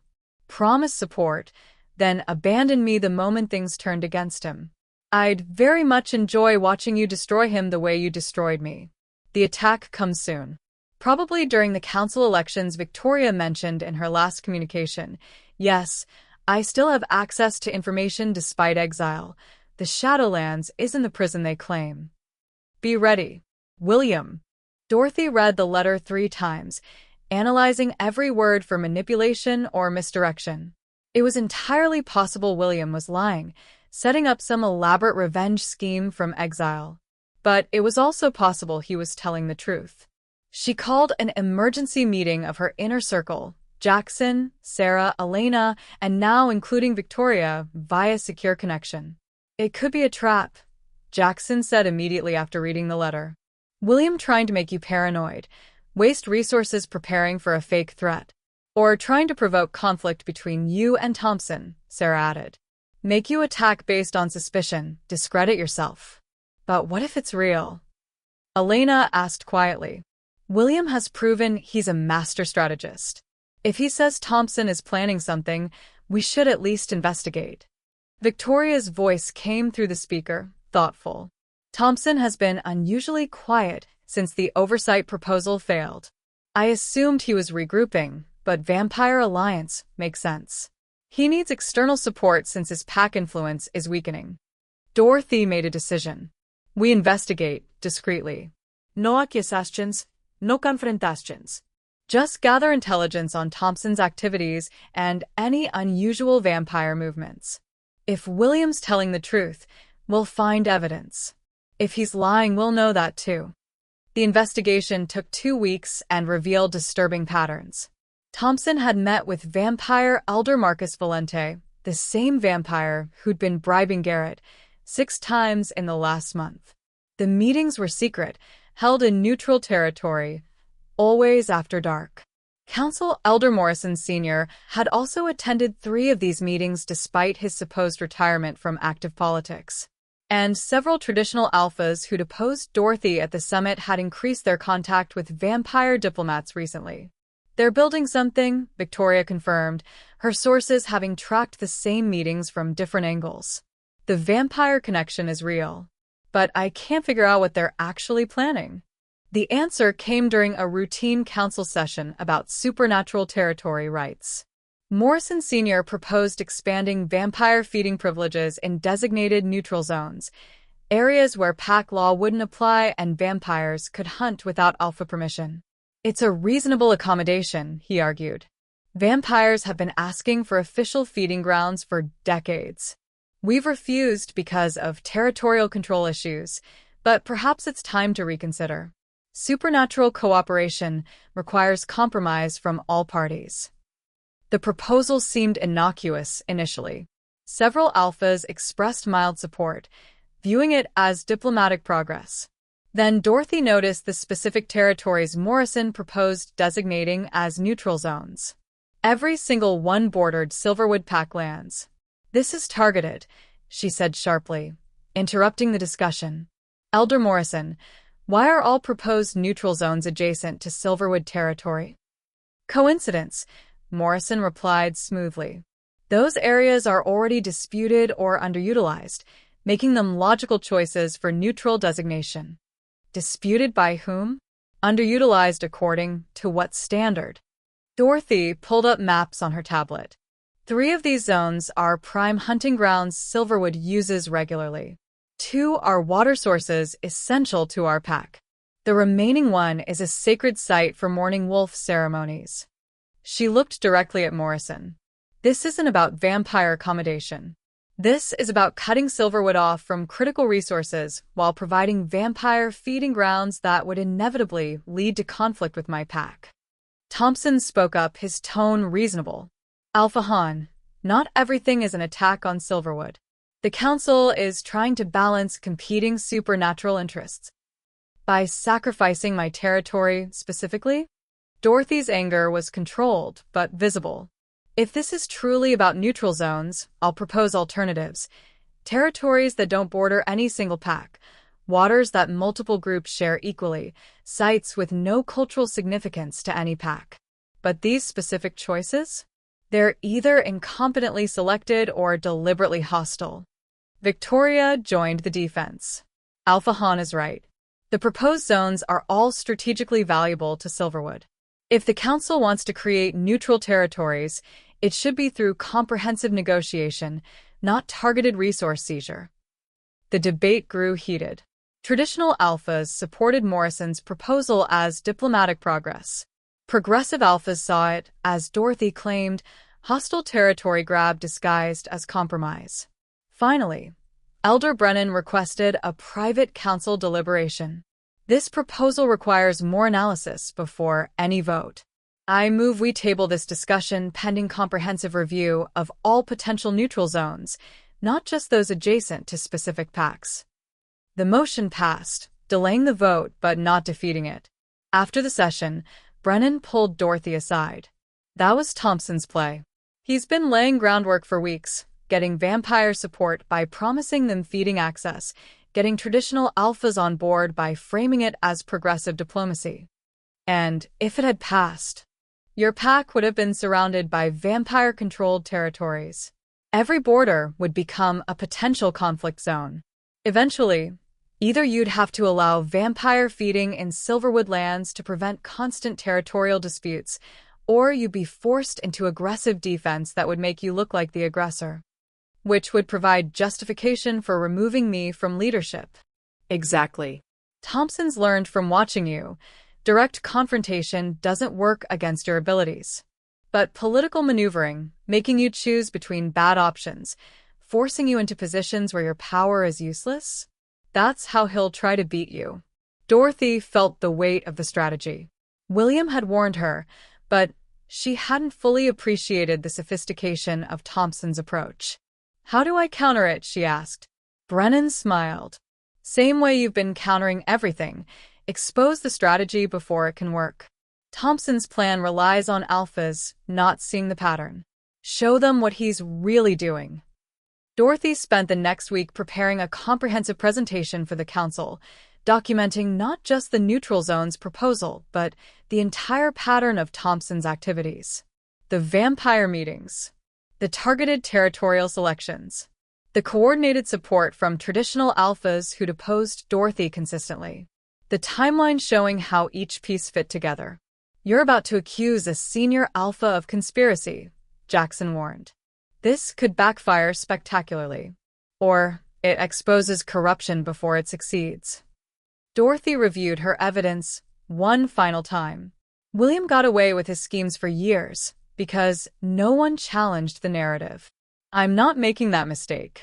The council reconvened to discuss the neutral zone's proposal. Before Morrison could call for a vote, Dorothy requested time to present additional analysis.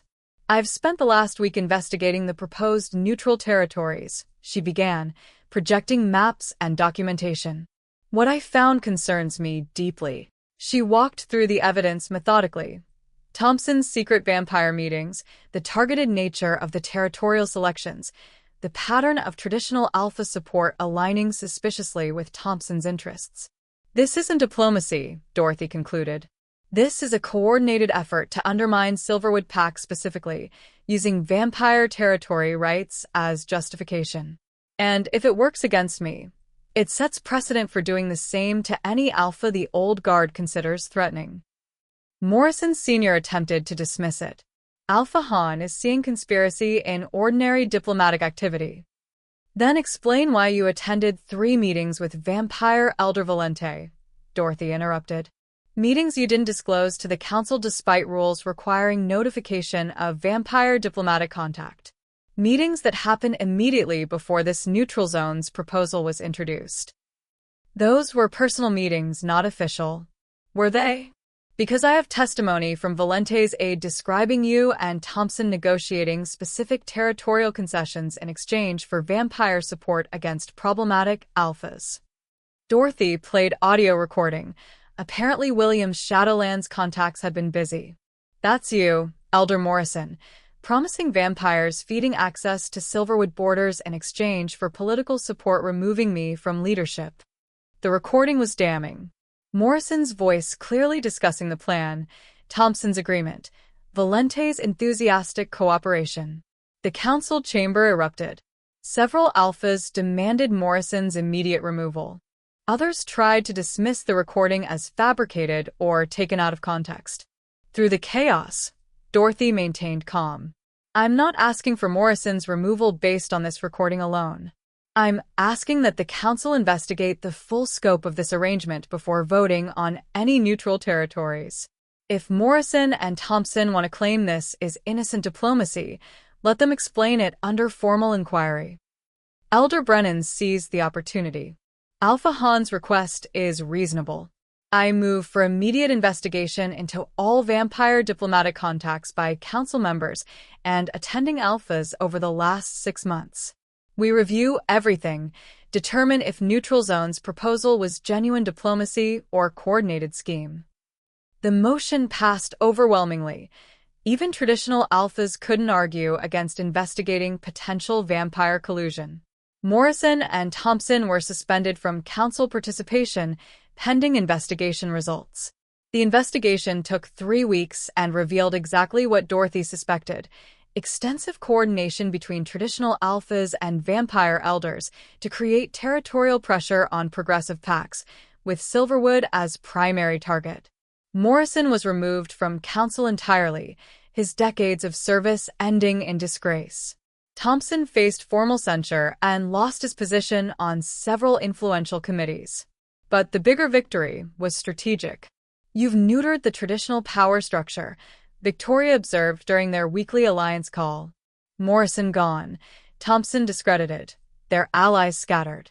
The Progressive Coalition now controls council majority for first time in 30 years. "Which makes me a target again," Dorothy pointed out. "Every time I win, I create more enemies desperate to bring me down." True. "But you also create more allies. The younger alphas who'd been sitting on the fence?" They're fully committed now. You've proven that corruption can be exposed and defeated, that old power structures can be challenged successfully. Dorothy wasn't sure if that made her feel better or worse. She'd wanted to rebuild Silverwood, not become figurehead for supernatural political revolution. That night, she received another letter from William. You used my warning well. Thompson's finished, Morrison's legacy destroyed. Impressive work. I'm curious. Did you ever consider that I might be manipulating you? That the warning could have been designed to trigger exactly the confrontation that just occurred? The beauty is you'll never know for certain. Maybe I genuinely wanted to help. Maybe I wanted Thompson punished for his betrayal. Or maybe I orchestrated the entire sequence to further my own goals from exile. Does it matter? You got the outcome you needed. Thompson's neutralized, your position strengthened. Whether I helped or manipulated or simply told the truth becomes irrelevant next to the results. That's the real lesson, Dorothy. Intentions matter less than outcomes. You can win for the right reasons or the wrong ones, but winning is what counts. I wonder if you'll remember that when your next crisis comes. When doing the right thing conflicts with achieving the necessary outcome. We'll see. William. Dorothy burned the letter without responding. William was trying to plant doubt, make her question her own motivations. Classic manipulation, attempting to poison her victories by suggesting hidden corruption in her methods. But he wasn't entirely wrong. She had used his information strategically, knowing it might be manipulation but finding it useful regardless. Was that pragmatic leadership or moral compromise? You're overthinking it, Jackson said when she voiced her concerns. William gave you information. You verified it independently, found actual evidence of conspiracy, exposed legitimate corruption. The fact that he might have had selfish motives doesn't change that you did the right thing. But what if I start making choices based purely on results? What if I become so focused on winning that I stop caring about how I win? Then Elder Brennan will call you out on it, Jackson reminded her. That's why you built accountability into your leadership structure. So you can't drift into corruption without someone noticing. Dorothy appreciated his faith. But she also recognized the truth in William's warning. The more power she gained, the easier it would become to justify questionable methods in service of good outcomes. That was the real test of leadership, not whether you could win, but whether you could win while staying true to your principles. Using manipulative information to expose corruption, does the end justify the means? Tell us what you think.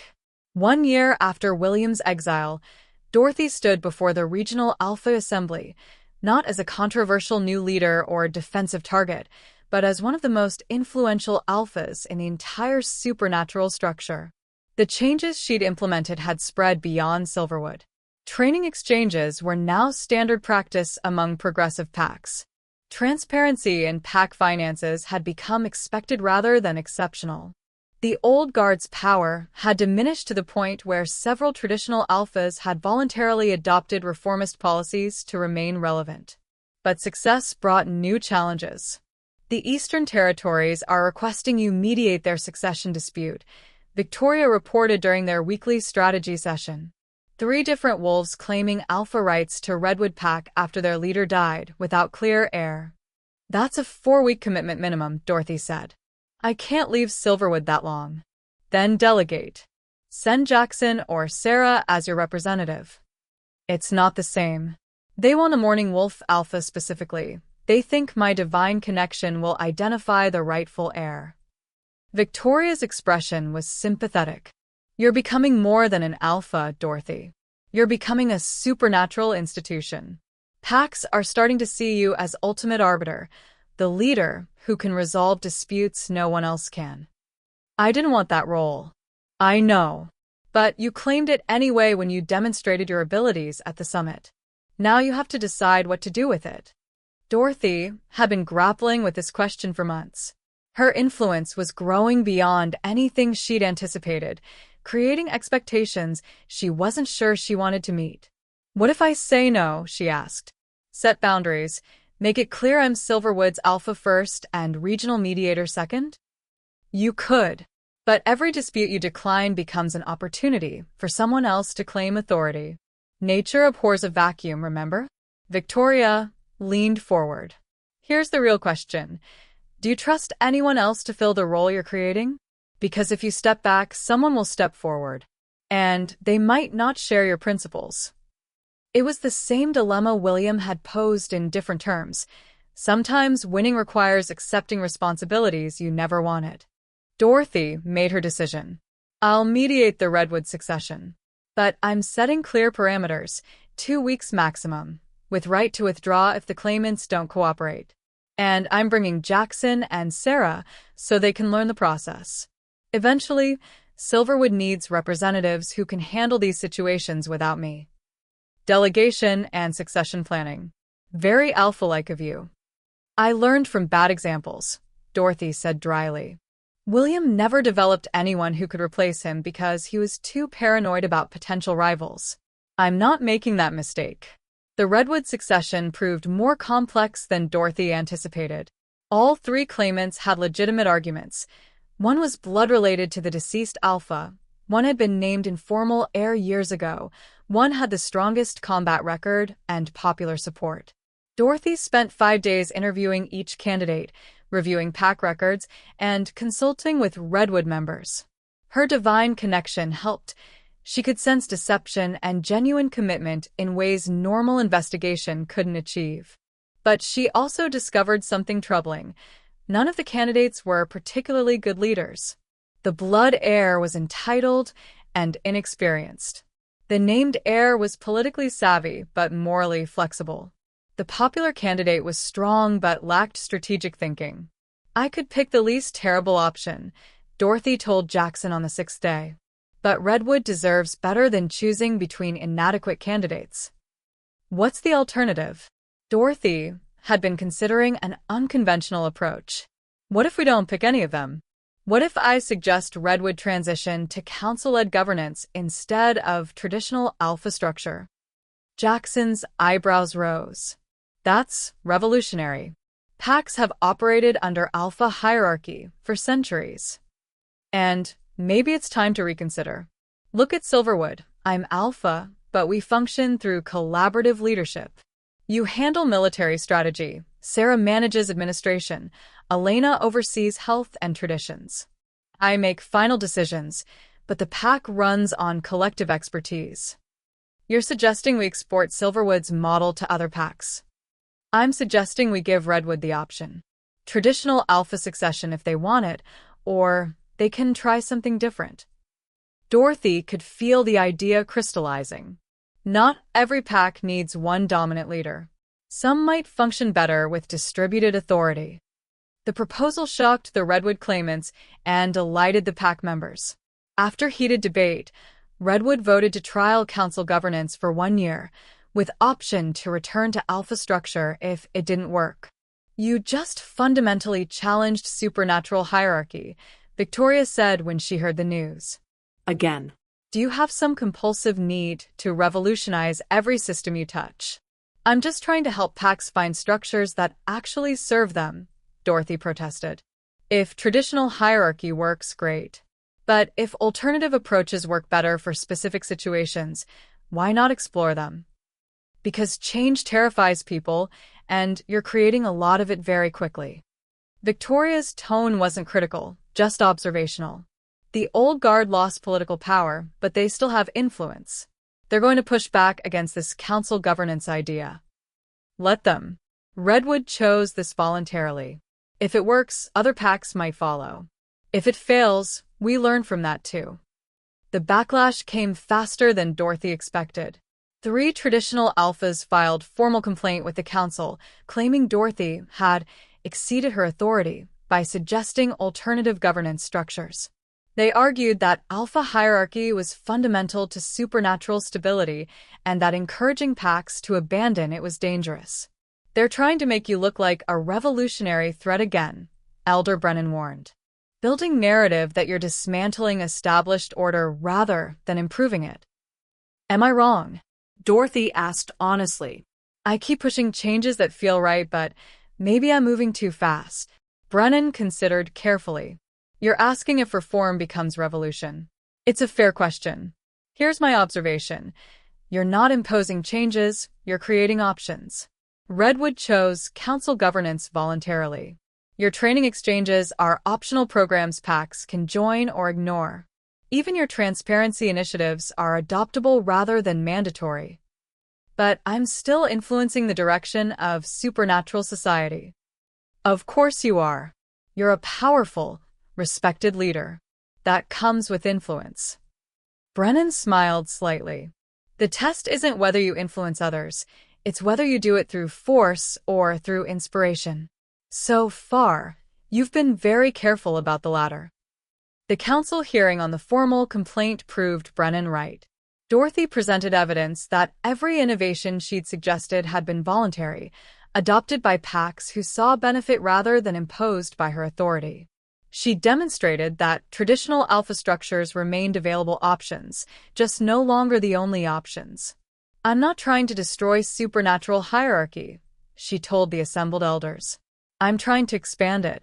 Give packs more tools to address their specific needs rather than forcing everyone into identical structures regardless of whether they work."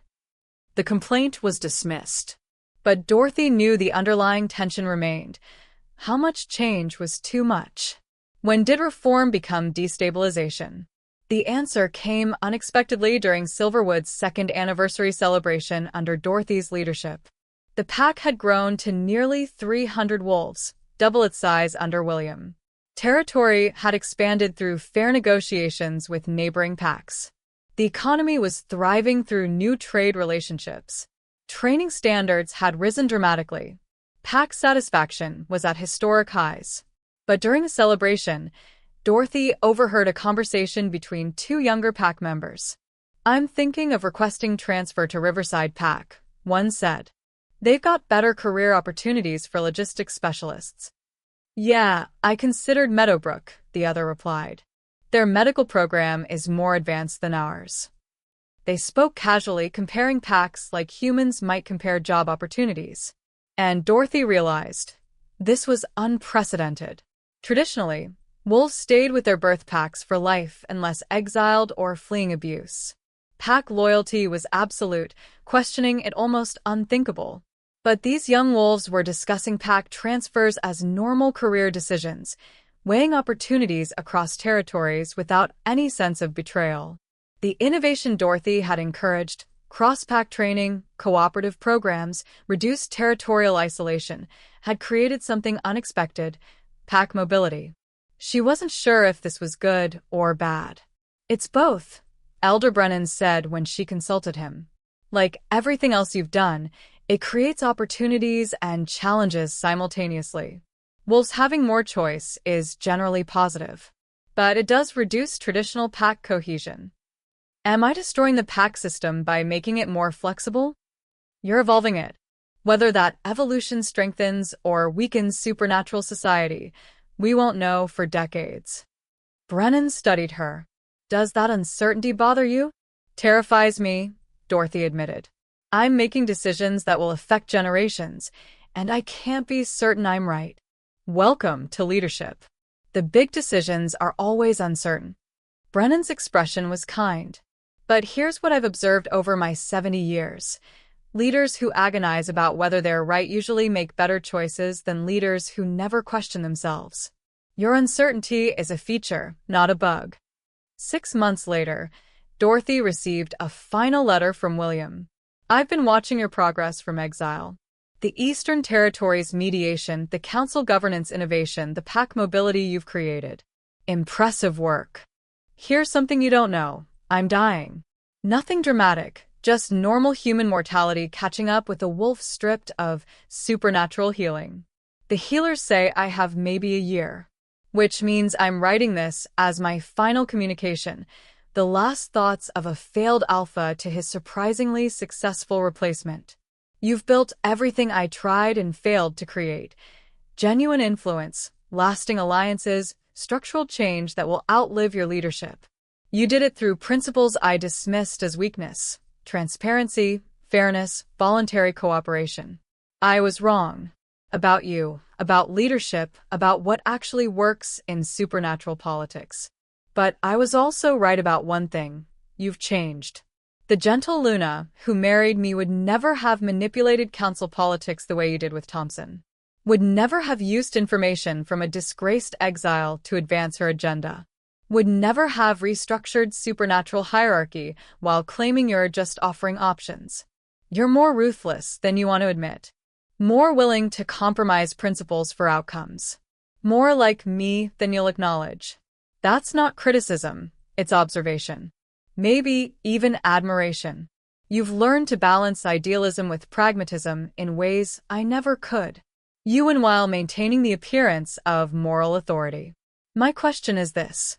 In 20 years, when you've been alpha so long you can't remember what it felt like to be powerless, when you've made so many necessary compromises that your principles are unrecognizable, when younger alphas are calling you the old guard and demanding revolution, will you step aside gracefully?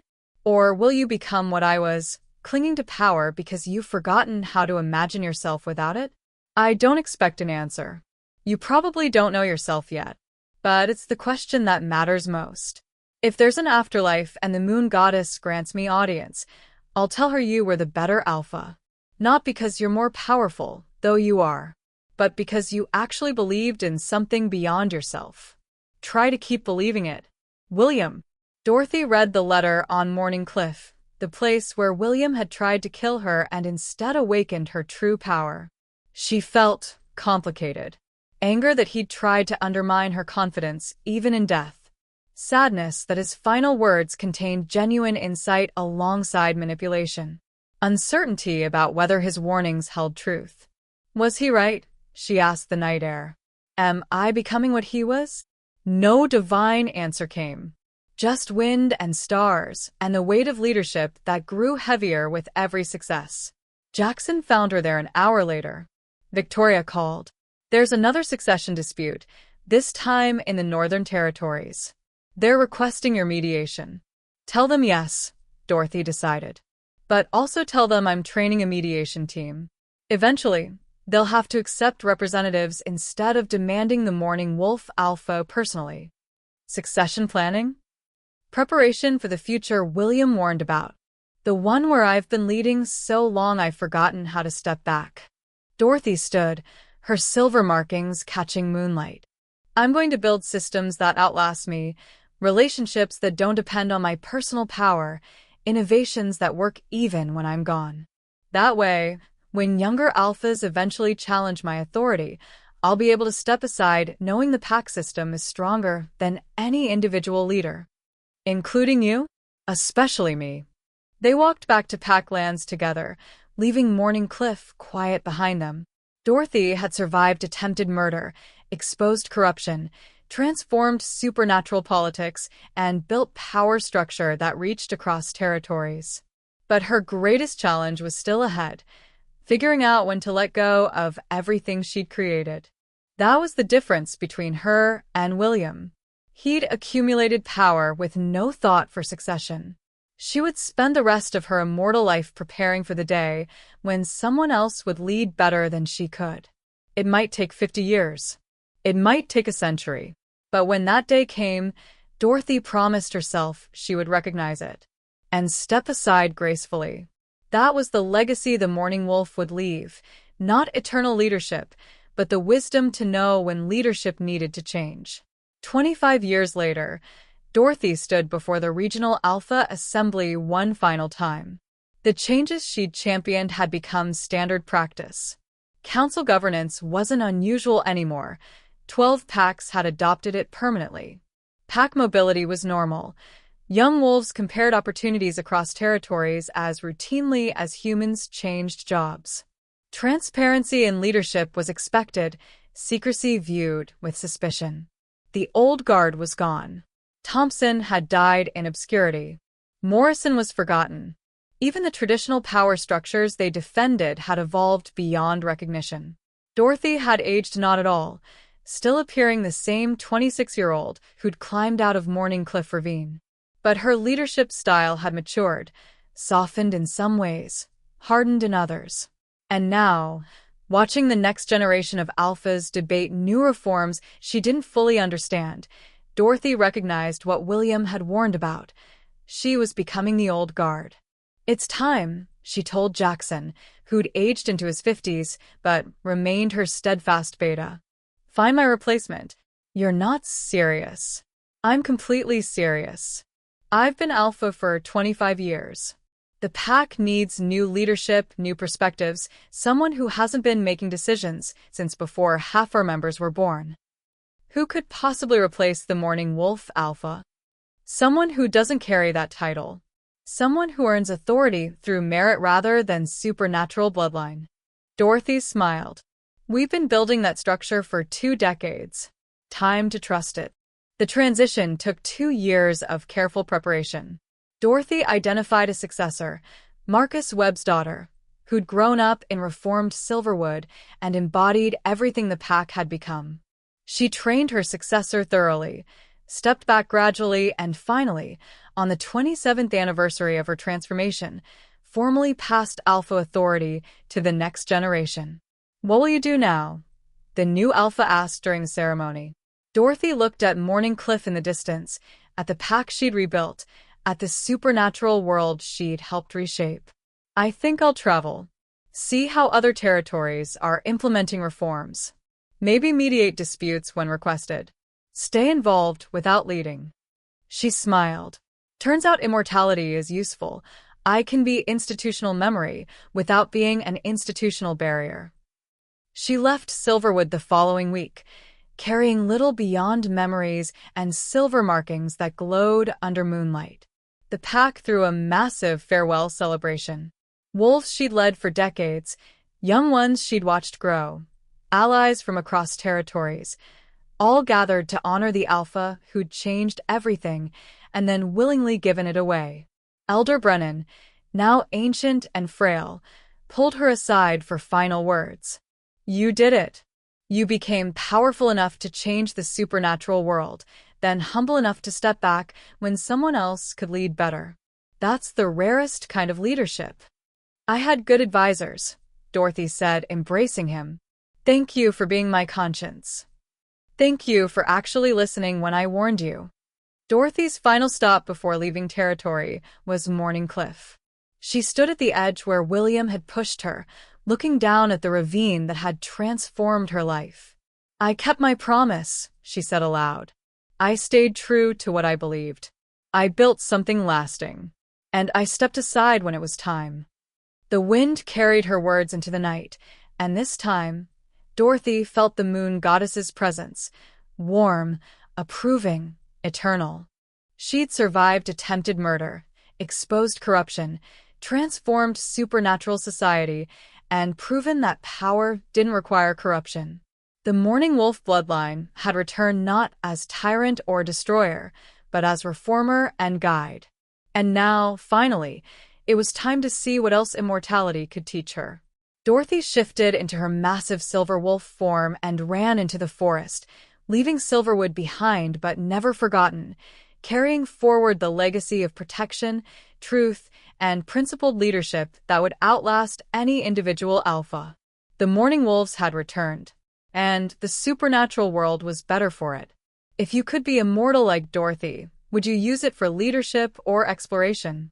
Let us know in the comments, and thanks for following Dorothy's incredible journey from betrayed Luna to legendary Morning Wolf Alpha. Don't forget to like, share, and subscribe for more supernatural stories.